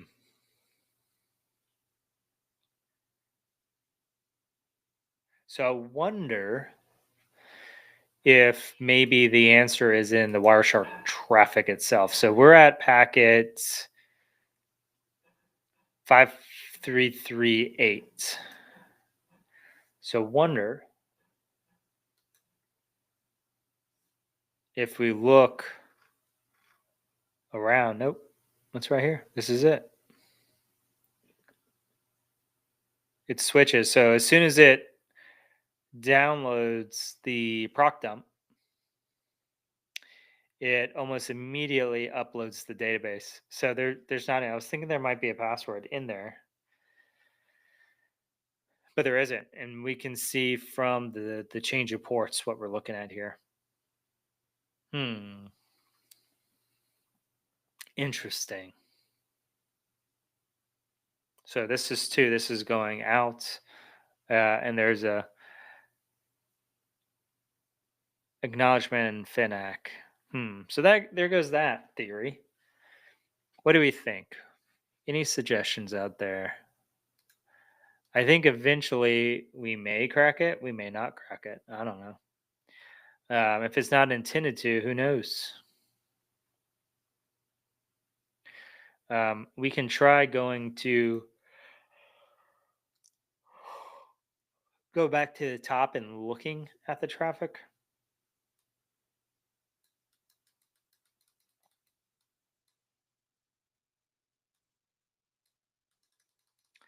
Maybe. How do we get to the top? Can we do that? Go to next packet, go to first packet. Boom, there we go. So this is the script we pulled down.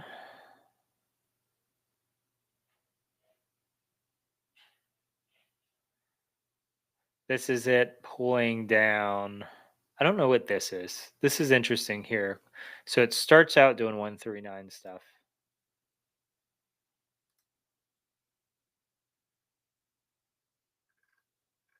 Okay, this is all related to the script that we analyzed. Stream 0. If we do stream 1, this will be the really big file.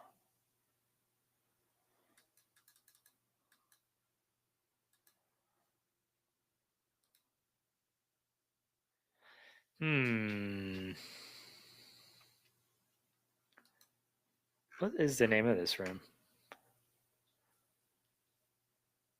Extracted. Oh, this was a medium box. I didn't even remember what level it was. So people solved it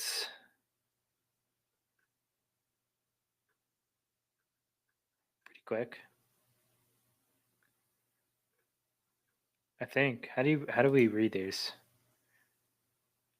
Oh, someone did it in 14 minutes. So we've been at this longer than 14 minutes.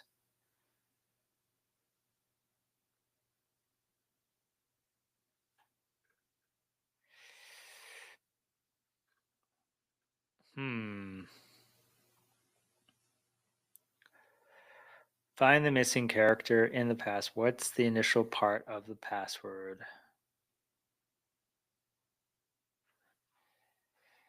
And my guess is the flag is inside the database. That would make sense. It would hide the flag inside the database. I feel like I'm working too hard at this, but we're definitely doing stuff that's correct.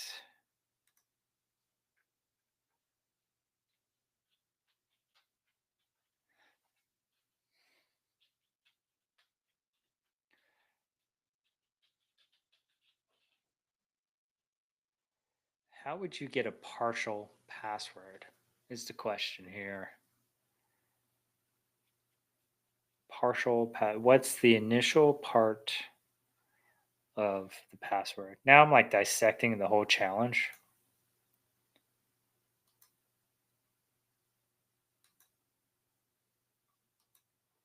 Today, one of your junior raised an alarm about suspicious traffic. They couldn't figure out what was happening. We know what happened. It's not ingesting network traffic, but luckily the network capture device was working. They asked if you could look to find out what happened since you're known as the magician.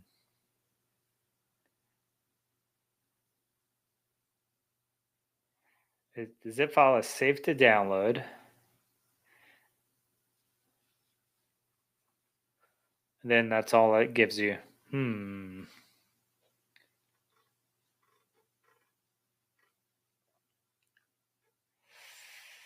How old is this?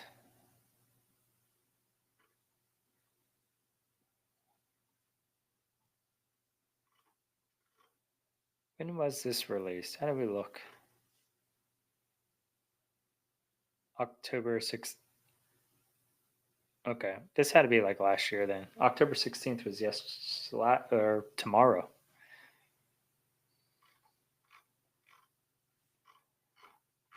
I wonder if anyone solved this yet. Let's see. Extracted HTTP. Is it hack the box? No, try hack me. THM. Let's see what they said. Oh, it was 8 months ago. So this one's a good one. Yep, we did all that.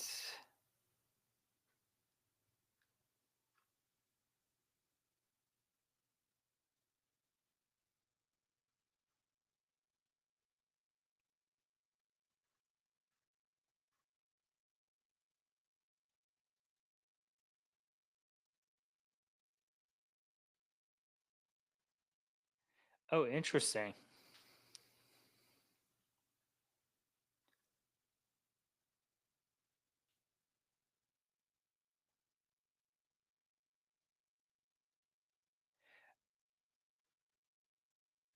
Interesting.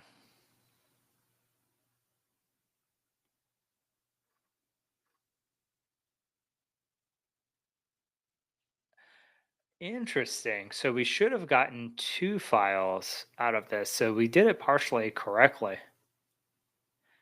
That's interesting. So something got messed up.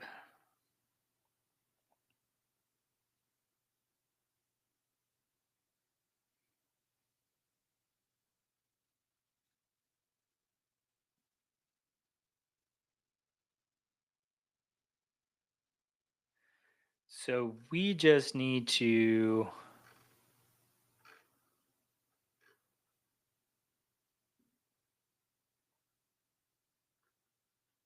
I guess we could use ChatGPT to help with that.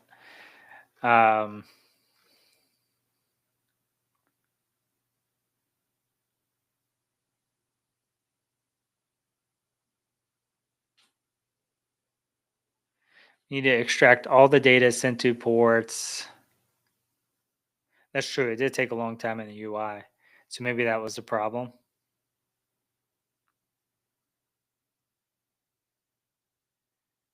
All right. So we got the script. We got the one output.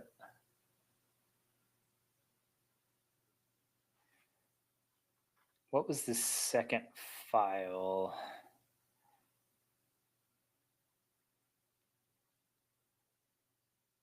Wireshark saved the TCP stream for each port in memory.dump and db.dump.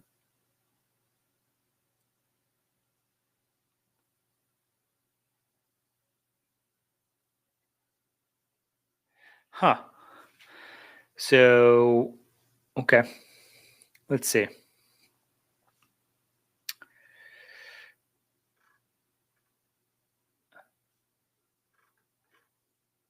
This is kind of an interesting one.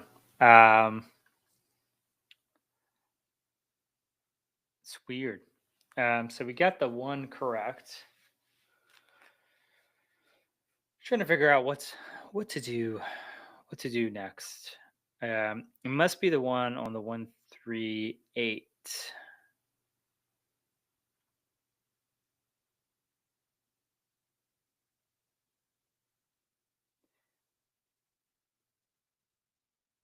So this is the first one we got was a decoded DB. So what we were missing was the decoded memory. So we're missing stream 1 is what we're missing. So let's see if we can do that in here. Export specific packets.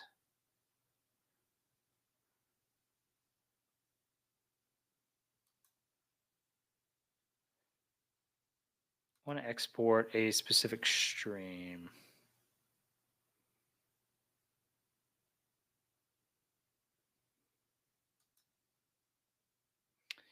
File name.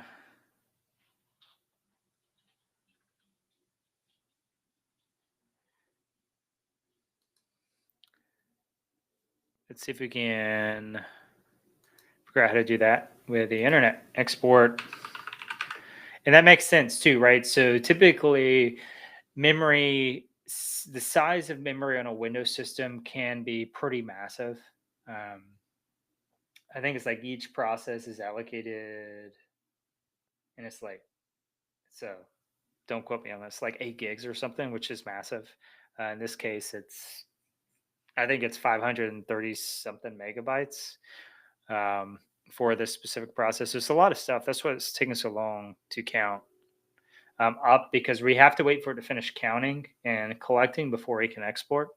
So let's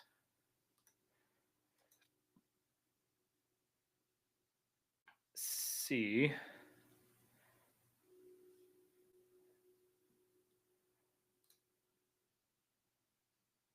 We'll just let that cook in the background. We can see if we have one already done. Oh,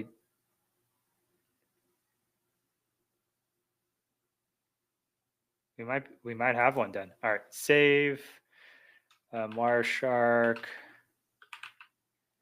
dot stream one. We'll save that. It's 354 megabytes. This should give us. I'm trying to think. So we just need to decode it as well. We need a hex decode this. We have a fun PowerShell script, but we can't paste 354 megabytes into a script like we did over here because it'll break it. So we'll have to do the same thing. We'll also have to do hex decoding in here because we won't be able to use Cyberchef for the decoding. Again, the file is too big. So we're going to have to. I want to know what this is. It's driving me nuts.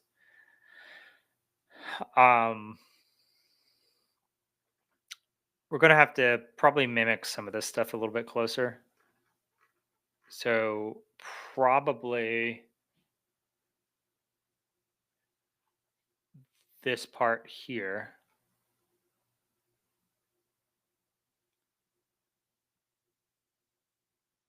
So want to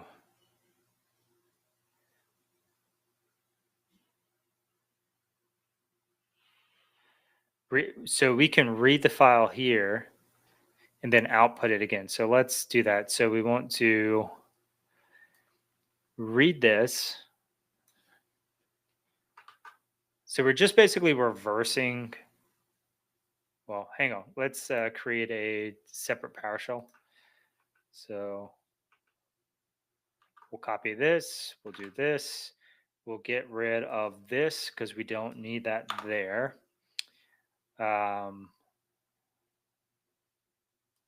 Get rid of that as well. And then actually we'll keep this, but the dump bytes is going to equal us reading in a file. So we need to get that portion here, but we'll need to add this to our code. So we'll need to read it, decrypt it.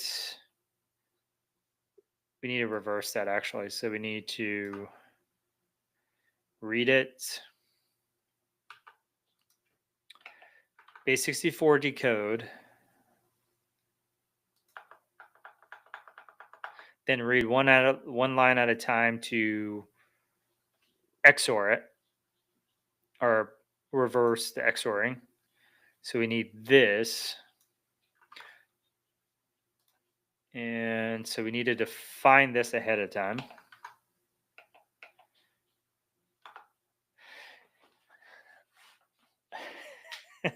This is a lot more complicated than I thought it was going to be, but it should be fine.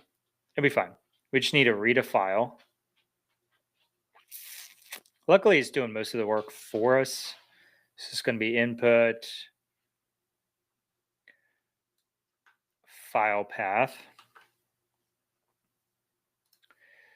dump bytes. So let's do these in chunks first. So we need to get the path first. So the path is going to be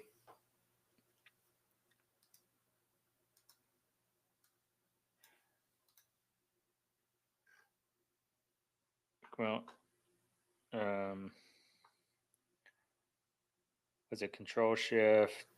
Shit, I don't even remember I forgot what my key binding is. Let's see. New tab. Just do it this way. All right. So CD downloads LS. I forgot what we called it. Stream one, Wireshark T1. So let's do PWD Wireshark dot stream. Not PWD. Not cat. I think it's LS. I'm just trying to get it to do the full path because I'm lazy. It's not going to do it. So let's do PWD here. We'll just concatenate it ourselves. Screw it. All right. So we'll do this.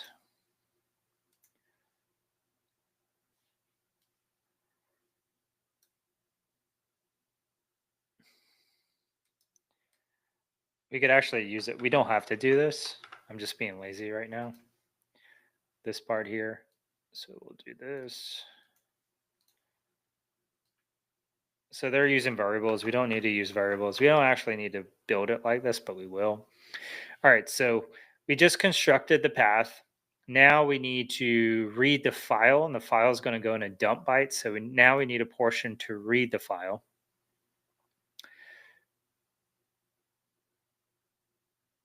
So this is what we want right here. Hey, welcome to the stream. If you're just joining us, we're just building a script to reverse engineer some craziness. All right, so this defines the path. This will read this into a variable. And then it's going to convert everything that it read from base 64. That should give us raw bytes. We then define an XOR key. Then we're going to read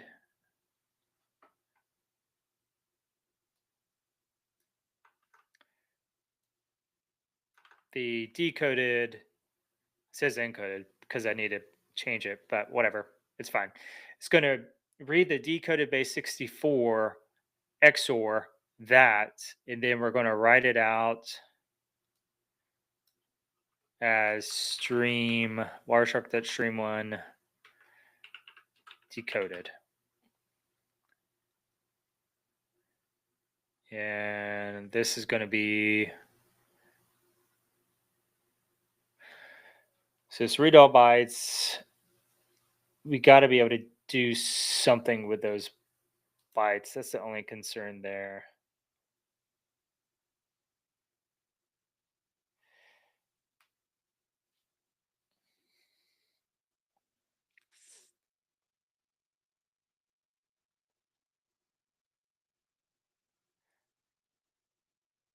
System.io file create. So where's the file stream created?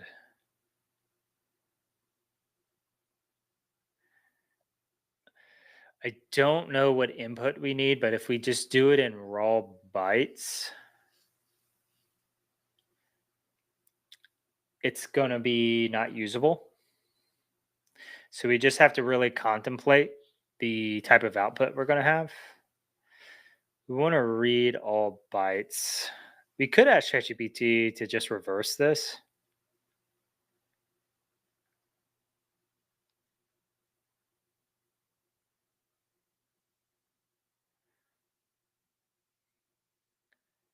So we could just say,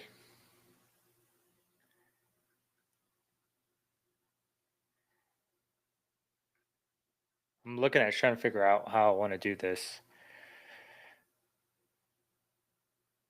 So it's taking the file stream. Main just need to do file stream write. Then we need the bytes to write. Maybe we need to do this.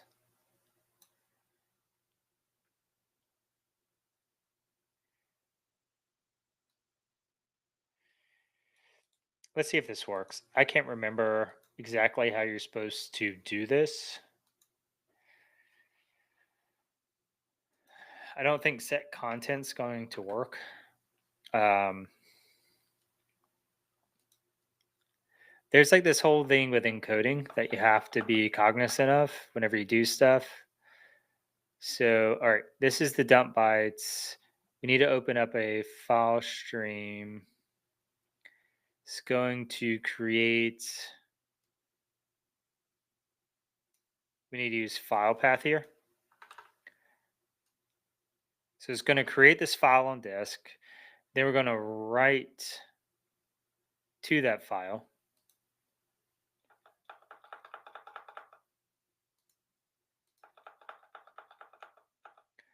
So this is going to write to their bytes. So this times length close.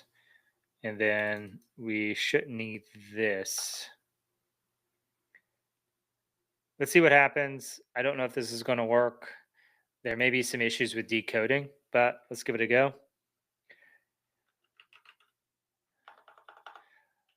Wireshark stream 1.ps1. All right. And then we'll open up this and we'll say dot wire. Did I do wire share before? That's funny. Wireshark stream 1.ps1. See if it works. So we got some issues here.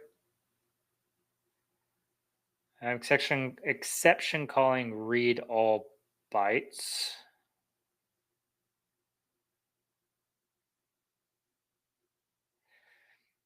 So we're having some issues with it. Hey, welcome to the stream. If you're new, we're just working on extracting a process's memory from a PCAP capture. And I'm just reverse engineering this script so that we can do that. And I'm just thinking through it. Exception calling read all bytes. So it's saying there's an error here. So we could try to just not do all this funky stuff. Do this. See if this works. Because it's having issues doing the first part, which is causing problems for the rest of the script.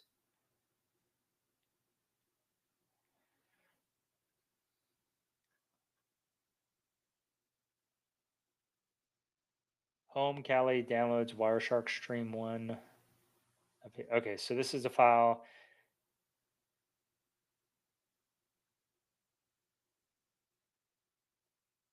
So it's saying it can't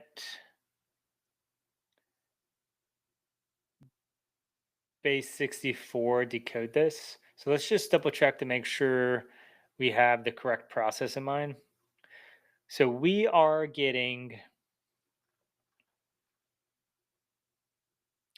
this is where we're getting the traffic right here. So it's a file stream read.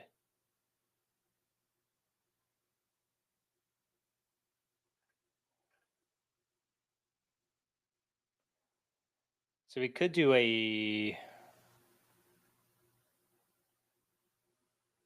so this is it sending it file.open. It's reading. So we should have an open read.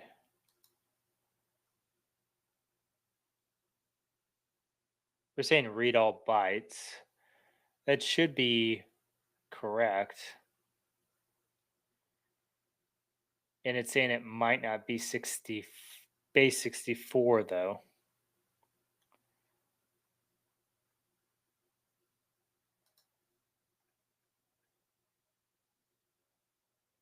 So we're looking here and it should be because it XORs it, base 64 decodes it, which means we should read the bytes, base 64 decode, then XOR. So you're doing it theoretically in the correct order.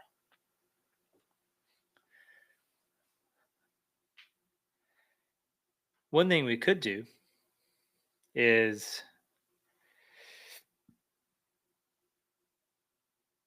we could say, how do I reverse this in ChatGPT and see if it's right?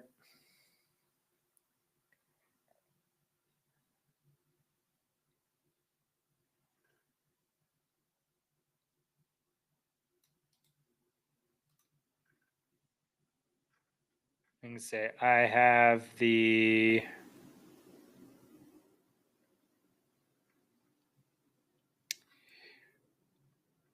what's the file name? I have 539.dump or 539.dump maybe. Hey, what's going on? I'm just driving myself crazy. Man, we got a lot of people that jumped on here. Yeah, we're like troubleshooting here. Let's see. Let's see if we can use AI. Reverse PowerShell script. I really want to do this myself. Let's do AI. We're going to chat and see if this will do it.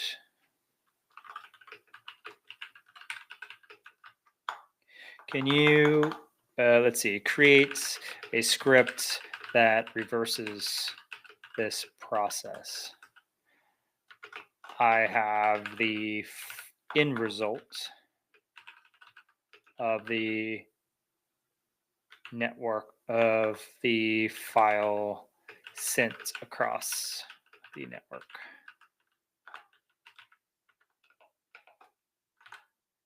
See what it does. I've never tried this, not with this one. It's hit or miss, but it might work.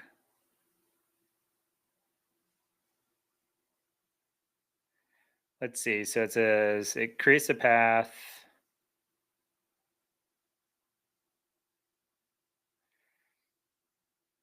Get content. Encode UTF. Convert from base 64. What's up? Welcome to the chat, or welcome to the stream, not just chat. Welcome to the stream. If you're just coming in, if you have any questions, happy to answer. Answer any questions. If you have some questions about your journey or your kind of roadmap, your plan, happy to answer those as well. I'm hoping to use these last bit of time to do just that for streams in the future. So, yeah, feel free. Let's see. This kind of might work, except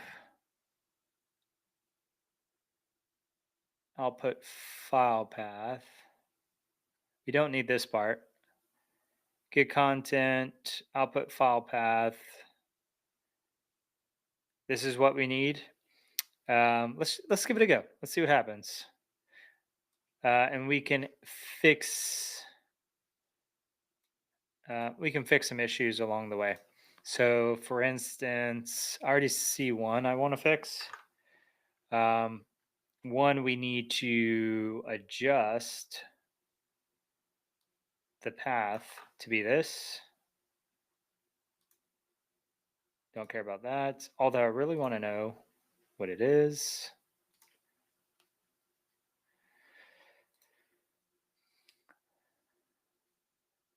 Let's see. Don't save. All right. I thought I just pasted this somewhere.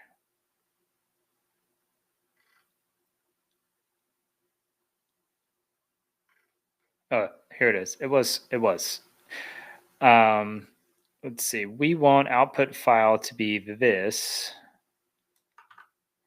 Then we're going to save this as Wireshark stream 1. Stream 1. And we will save this. We'll see if this works. We'll see. I am highly suspect, but we'll give it a go.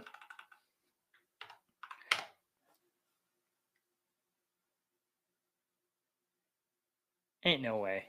Ain't no way. If that worked, that's pretty sick. That is pretty freaking sick. Oops. LS and what do we call it? Something decoded.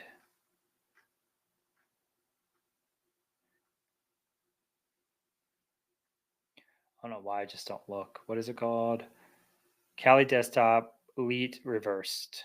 So it actually changed directories. CD dot desktop ls file 13. Oh, it is a mini dump, so it did come out correct. Strings. All right, so remember, this is a memory dump of the process memory. So not only will it have the image in there, but it'll have any other um, things in here as well that were loaded into the process. So we need to keep that in mind. So we can see keypass.exe. So we're kind of going about this slightly different than the other guy did, right? Well, one, we used AI, and I need to fix my crap. My other one I did. I can't believe that worked on the first try. Can you? I can't.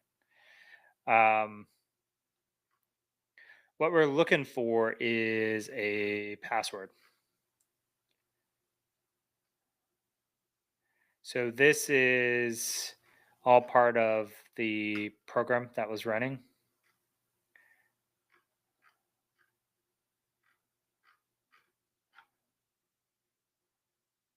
Sheesh. I think it's, let's see, string or man dot or man strings. I think it's -L or something like that for length. And then we can dedupe it, do unique with it. Strings min length. Is that what we're? Yeah, n is what we're looking for. So we want -n. I don't know, 6.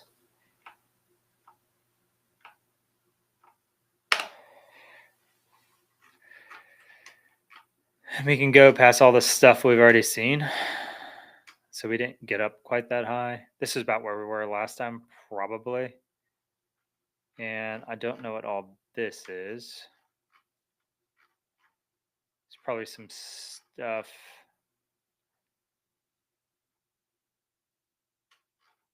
from another area of memory. Or so we're just really past the actual executable at this point.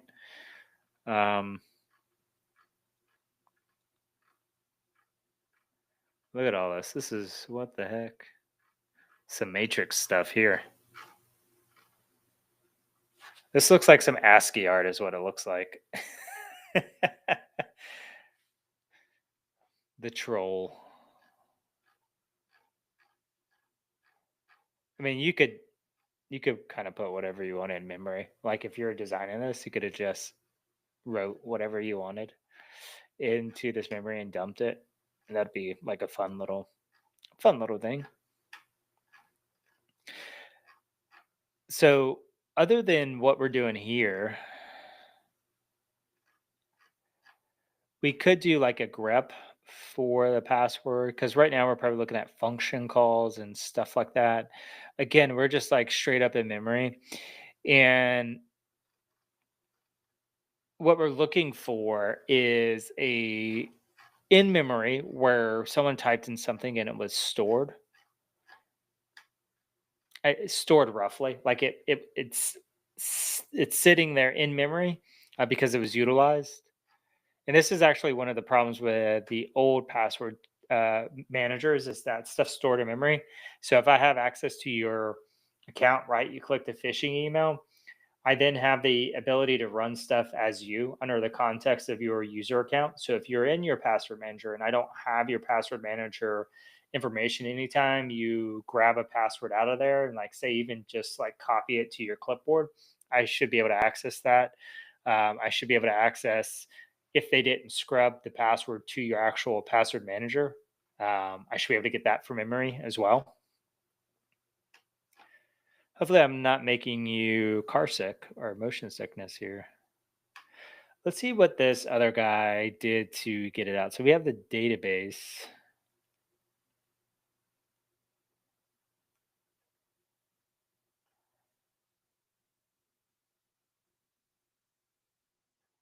Oh, so they actually used a tool here. Let's go check this out. This is fun. So the vulnerability assigned to this version, we could have probably got this from analyzing the dump, actually. What you can do, don't care what you do. Install .NET, pull it down. Let me do .NET.run.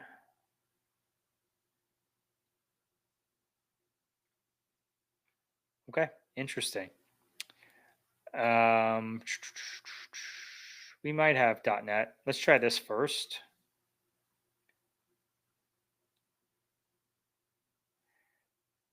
Let's try to play with this. Control Shift T. Oh, man, my foot is cramping. Downside of running so much. We need git clone, which is this. cd keepass ls. And looks like this needs to be built. Unless they have, no, they don't even have any releases. That's fun. We're just going to do a .NET run. Oh, wrong one. So we're going to do, let's just try .NET run. See what happens.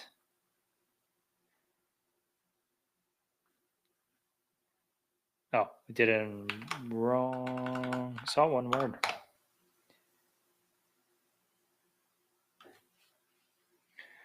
Current .NET SDK does not support targeting.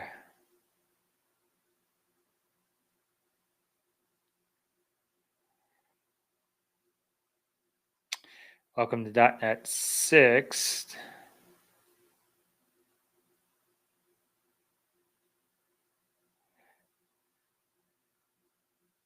So we got some errors running this. So I'm just trying to see.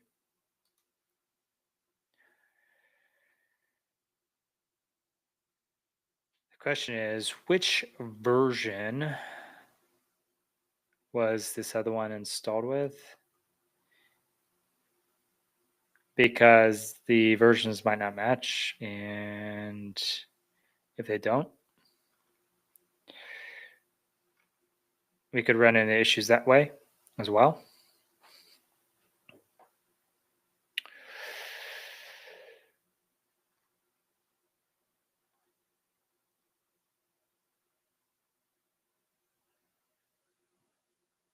All right, so let's just do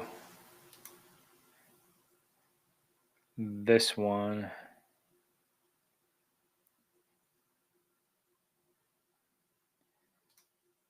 Let's try runtime. We might be able to get away with just doing the runtime.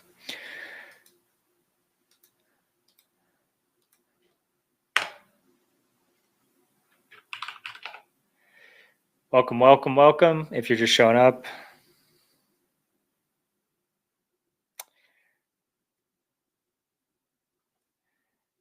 Sheesh.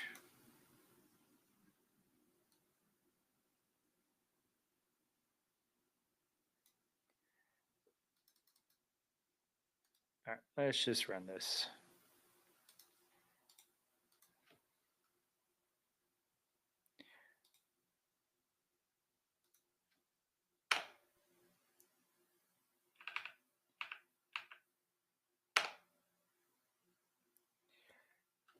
Either target or use a version of .NET that supports .NET 7. So we need to do A version that supports .NET 7. This is why I love Go. Just works.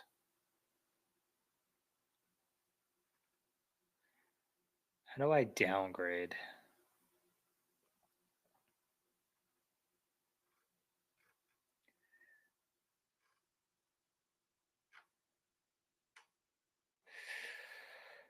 Oh man, tough.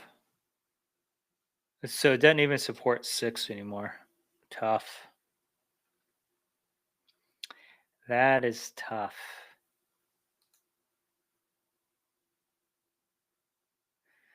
So none of these are even supported. So I don't know. This is kind of the crappy thing. We might be able to find another variation of this. So let's see if we can find another variation that doesn't use .NET. Because .NET is ridiculous. Unless someone's compiled something. Let's see if it points to somewhere else.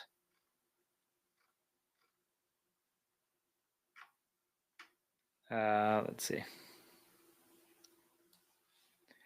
There's got to be a variation of this somewhere.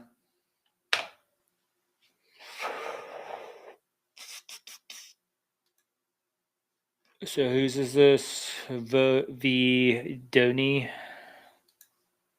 So we don't want Vidonis.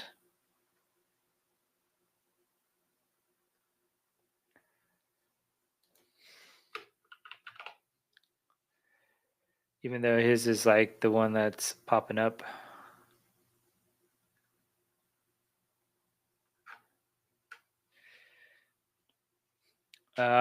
We could ask ChatGPT or Chat or AI or whatever how we need to run this, and it could be we might be able to do some modifications of the package if we really needed to in order to get it to work, like all the code and stuff.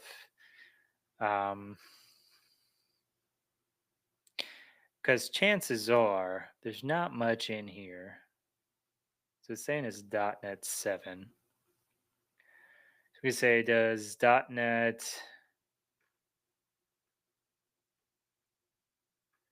what is it, 8 or 9 are options?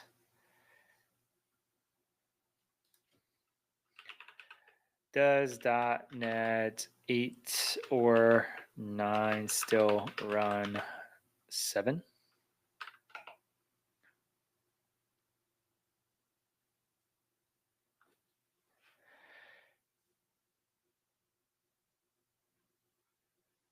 All right, so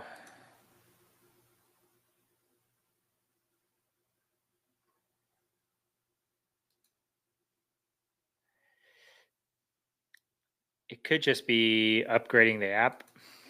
Let's see.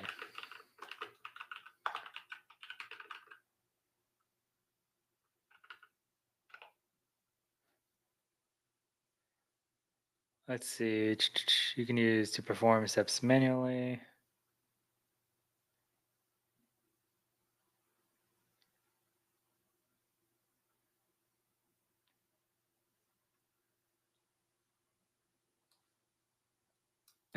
I mean, we could try this. I almost wonder if we can just say like change the number to 9 and just let it be. It can't be that in depth. Like honestly.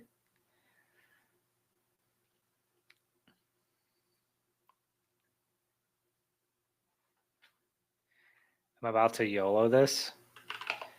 Let's see. Um, let's see if I key pass. I'm seriously about to just change this to 9, and we'll see what happens.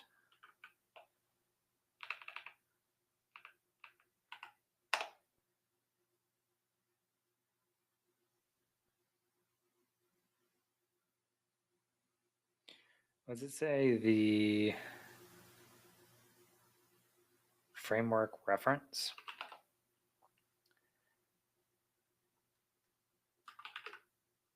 It's probably something in the assets. ls assets. Nope. Let's see. Cat.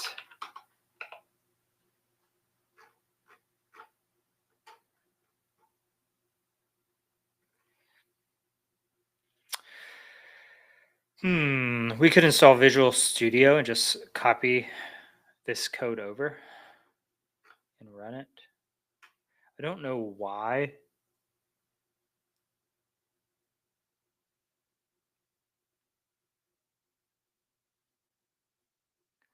We can just ask it how to resolve this error. Come on, AI. We're trying to get out of here.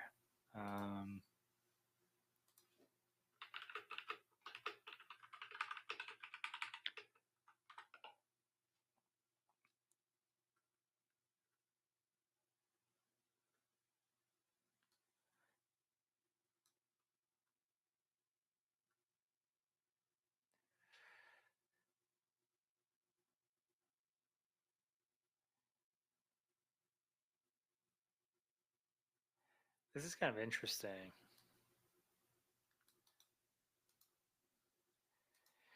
This is like the kind of crap you do with Python. This is why I hate Python too, honestly. We are installed at 6.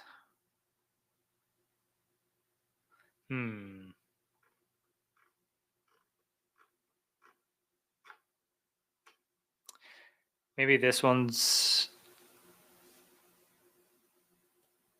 Trying to think what to do here.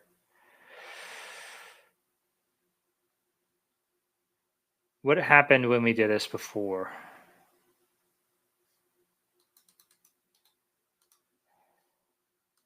Let's see. Just want to see this.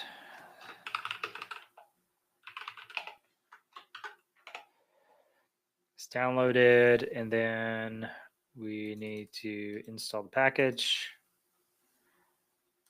And that's here.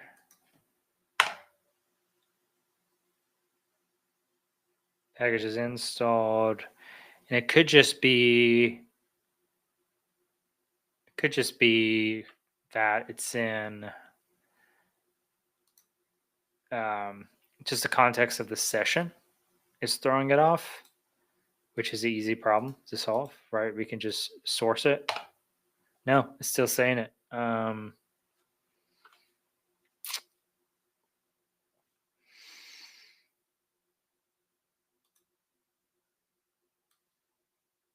Let's try this.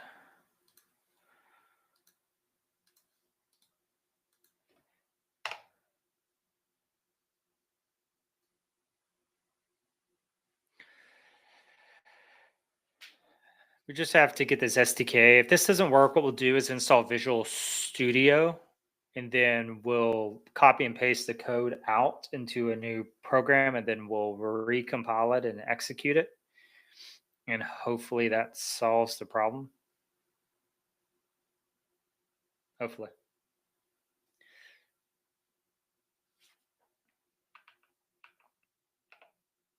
Okay, so we have multiple SDKs installed.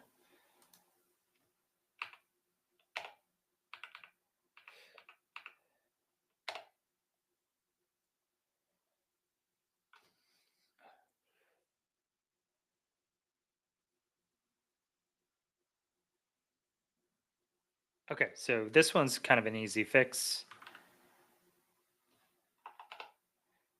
Just change this to 8. Try it again.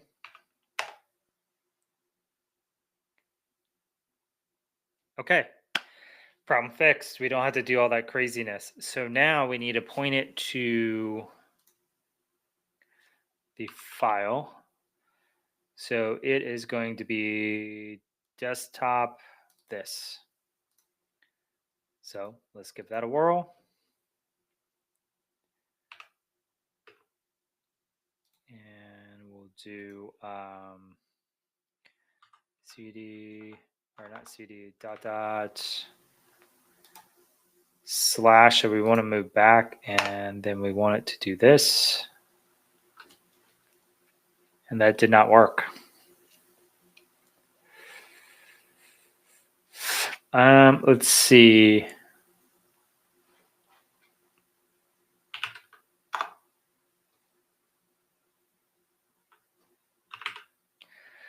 So the other file is legit because we were able to see the memory. So it was decoded properly.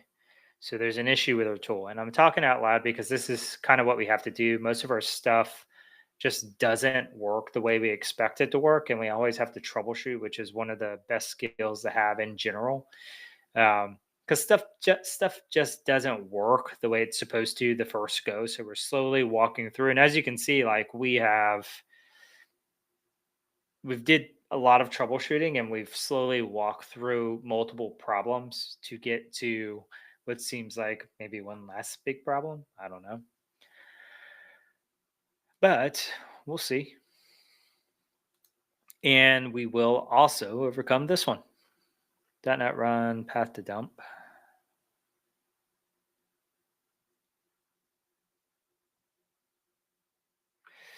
Right click the key pass process, select file dump. Let's see how they do it here. We may need to move the file dump over into the same directory. So let's try moving it because sometimes these are super sensitive to file placement. What are you going to do? So what we can do is we can say make a copy of the file // 13. We'll leave it here. And then we'll run the program again.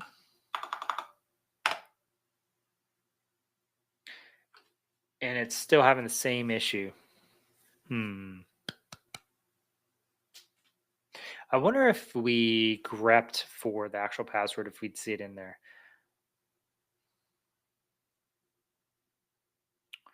I don't know.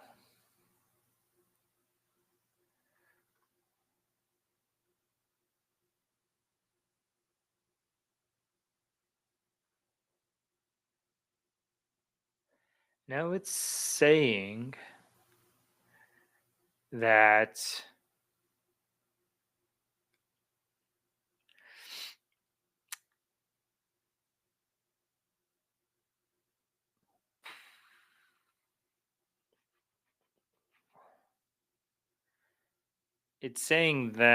we should have been able to do exactly what we did. I don't think our password cracker is going to crack that password, not based off of what it is.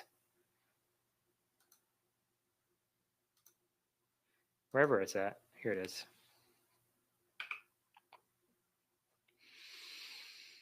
So we're having an issue with it reading our file. We know it should be correct. We're able to see what looks like a normal, to me, it looks like a normal dump of a process. But the way it's reading it, it does not seem to be doing what it's supposed to do.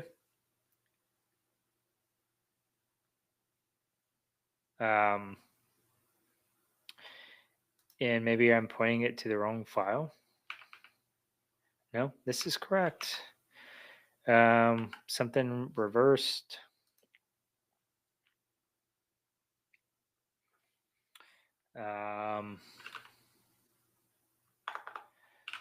File.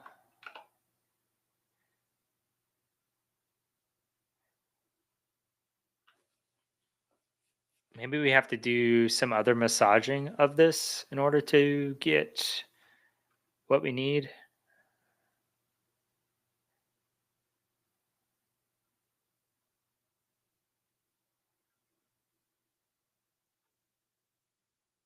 So we have the database dump. I'm pretty sure we have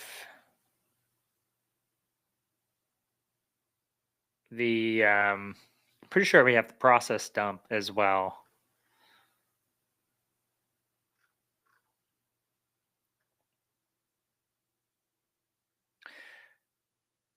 think that looks exactly the same.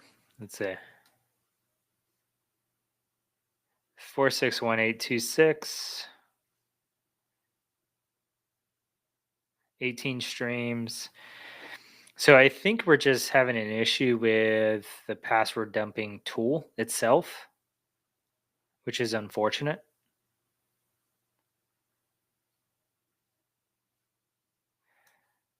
Um, it's acting like it's running, but it's not running as expected. Like we expect it to actually pull this stuff out. And I'm just talking through like troubleshooting, trying to figure out where it could be going wrong. So the file, so when we run file, it's looking at the header and trailer um, to make sure the file's in the appropriate format. It looks like it's in the appropriate format because it's able to identify it as a mini dump. Um, so I think the file is okay. Not to mention we can look at it and peruse it like a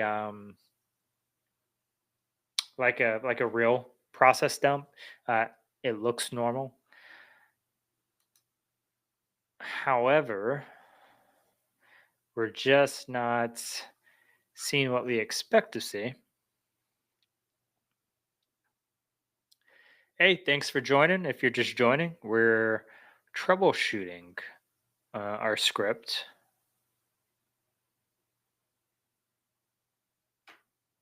And we're trying to figure out how to get this to work. I think we're almost there, but we're not quite there.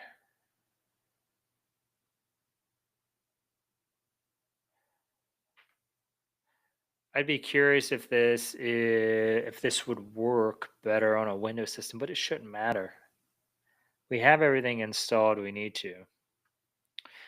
Let's take a peek at the CS. This is actual code. Let's see what it's doing because what's going through my mind right now is that maybe there is something a little off with the file format of our dump and it's throwing this off if it's relying on specific offsets of it. If that's the case, it could cause some issues, but let's see.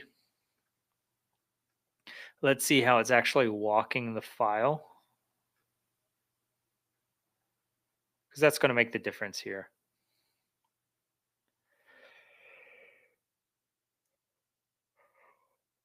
I'm yawning. It's bedtime.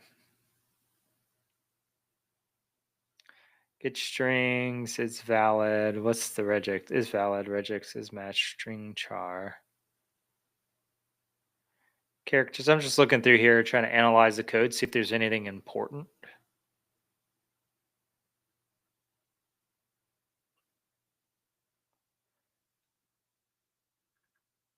So it's really just pulling a list of strings, I believe.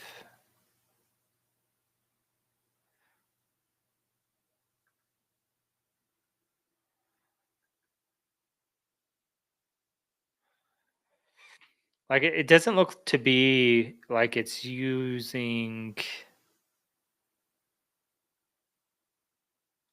odd.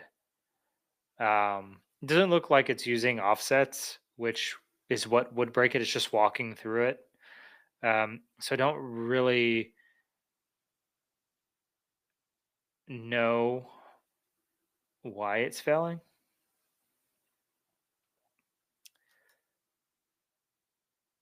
Because what I thought may be the case isn't the case. And maybe if we did, it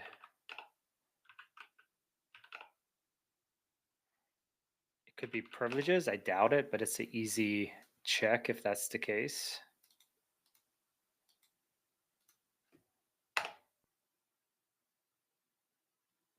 Same issue.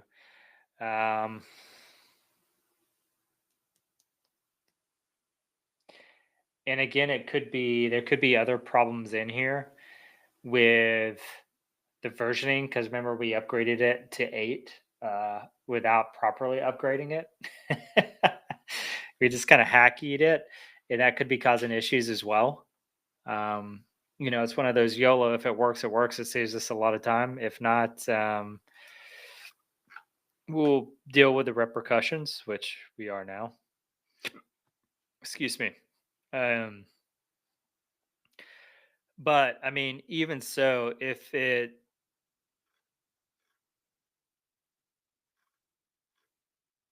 let's just do my other method. Um,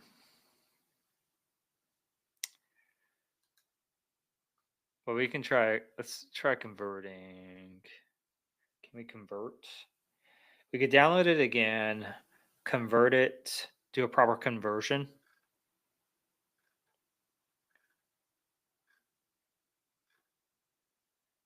and that may help us. Let's see what it says. Um,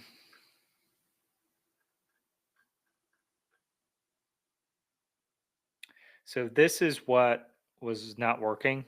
Um, let's see if it works now. Now that we have it properly installed. May not, because I think we had Windows errors before.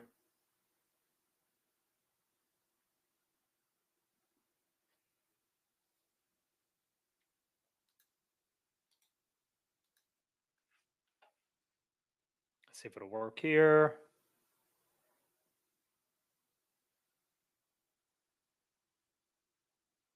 Says we need to log out or restart our session. I don't know what that means. Let's try opening another shell. See if it works.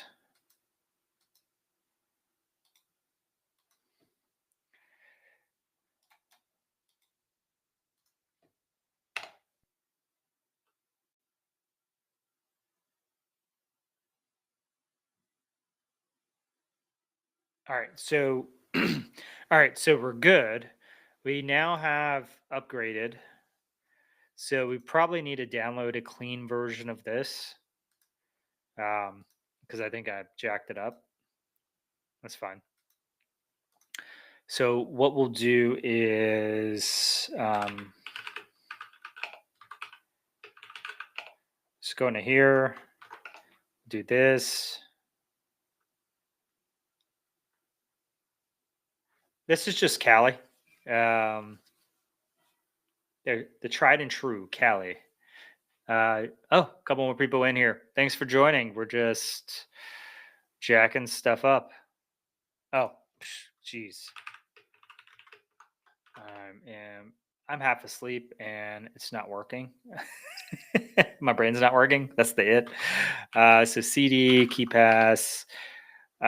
We're trying to get this tool to work to give us a password for this key pass process that we extracted from a PCAP capture. So that's what we're doing. If you're new, a little wild. This is the first time I've done this exploit.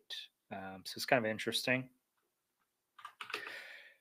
So we're here. So what we'll need to do is now we need to do the conversion. So let's see, we'll use this. And so we'll upgrade this project, path to project or solution file. And we're in here. So we'll just do this. The solution file, I think it's program.cs maybe. Or is it the cs.project? It might be the project file.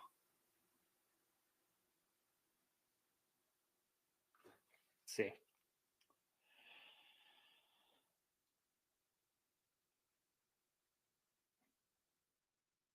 When this finishes, we'll copy the process dump into here. And then we'll run the tool against it again and see if it actually works.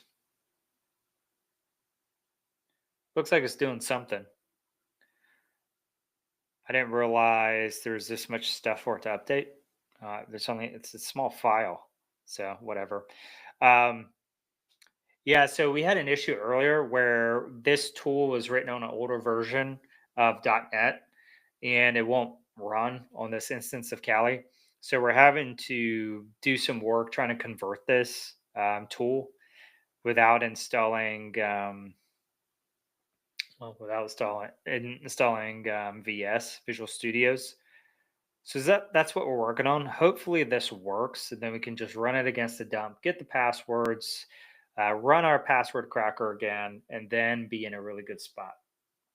So that's the plan. Lots of ifs, lots of fun stuff. If you're just joining us, we got a few minutes left. I'm hoping to be done with this thing before I hop off. But if you have any questions, happy to answer any career questions, any questions about cybersecurity while you're on here. So definitely happy to do that. So feel free to drop a comment in chat, and we can answer those while we're sitting here waiting on this to upgrade. It's taking a really long time to do its thing. I don't know what's going on here. We'll give it a little bit longer. I thought this thing was going to be pretty quick.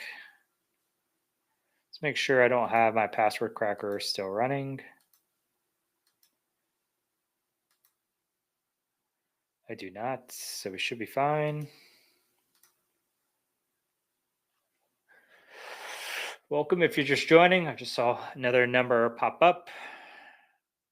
Man, why does this thing take so long? We got some up and downs in the process utilization or CPU utilization up here. So maybe it's doing something. I don't understand why it's why it's so hard to convert this to upgrade it, because it's not like there's a lot of code here. So it's pretty interesting. Thanks, Harem. Glad to have you finally. Glad to have you on here.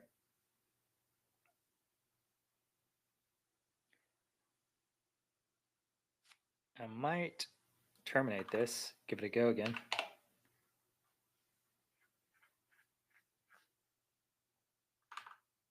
Wonder what happens if I do like a // if it needs this specific thing.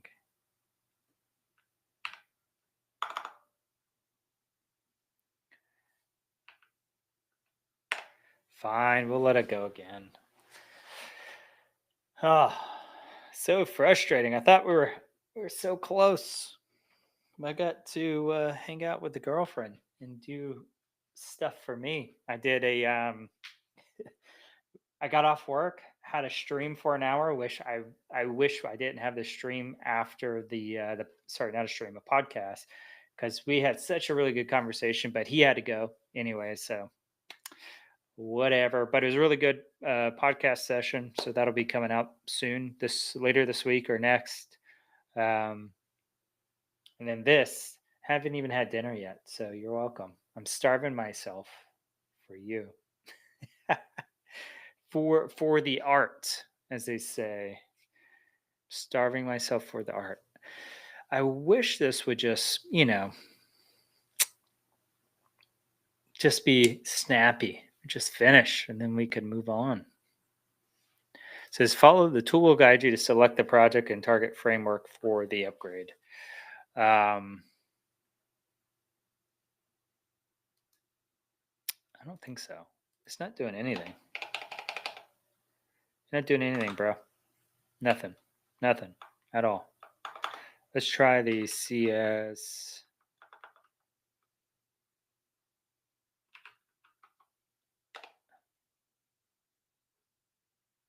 I think this thing is broken. It's not even doing anything. Or do we need to? There's no way you need to be pseudo privileges to do this. There's no way.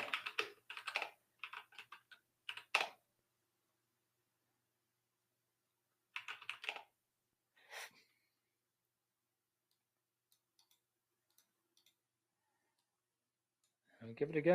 Try.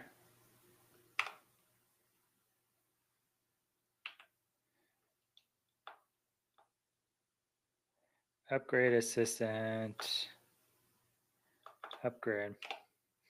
Oh, it was installed as the user, so it doesn't even know that it exists. Interesting. But why is it taking so long? It's so bizarre.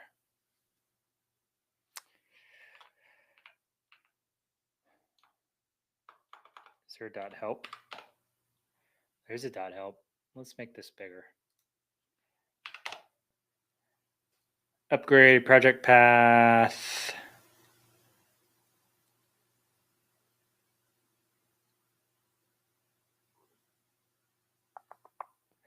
So an example usage. Let's ask this. Give me an example.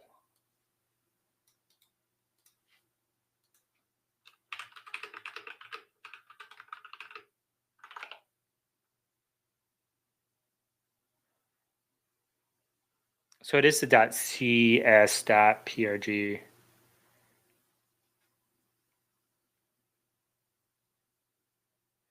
Are the two examples here?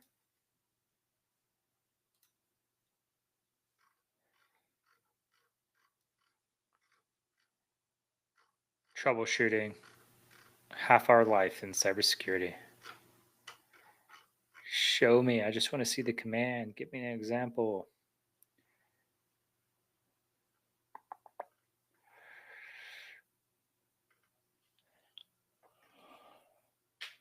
Oh, buddy. Sounds like a Ronnie Coleman. Oh, buddy. Lightweight.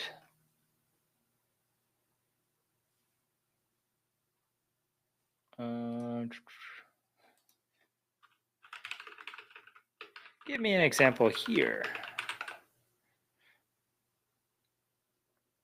Thank you. Okay, so it was a CS project or solution file. Yeah, that makes sense. We have this, and it should work.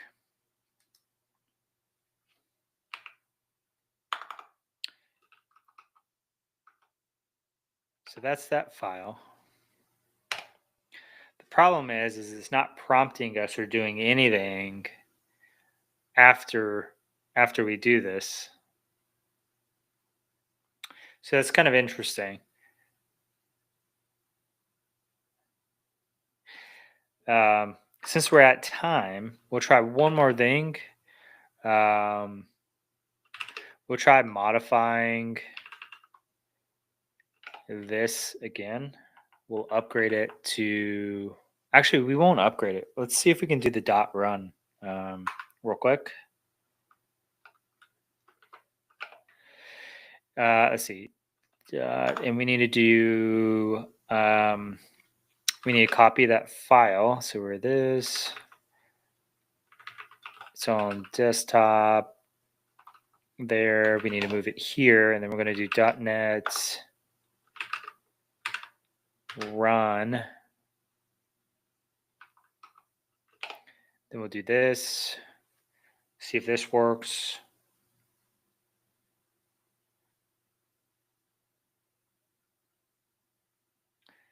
So it's having the issues where it's looking for 7, but we don't have 7.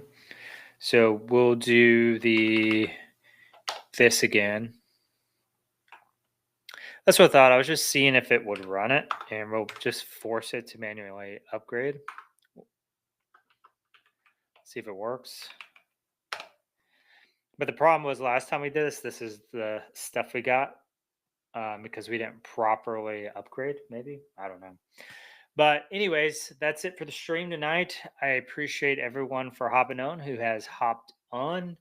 Happy hacking out there, and we'll see you next week. Bye, everyone.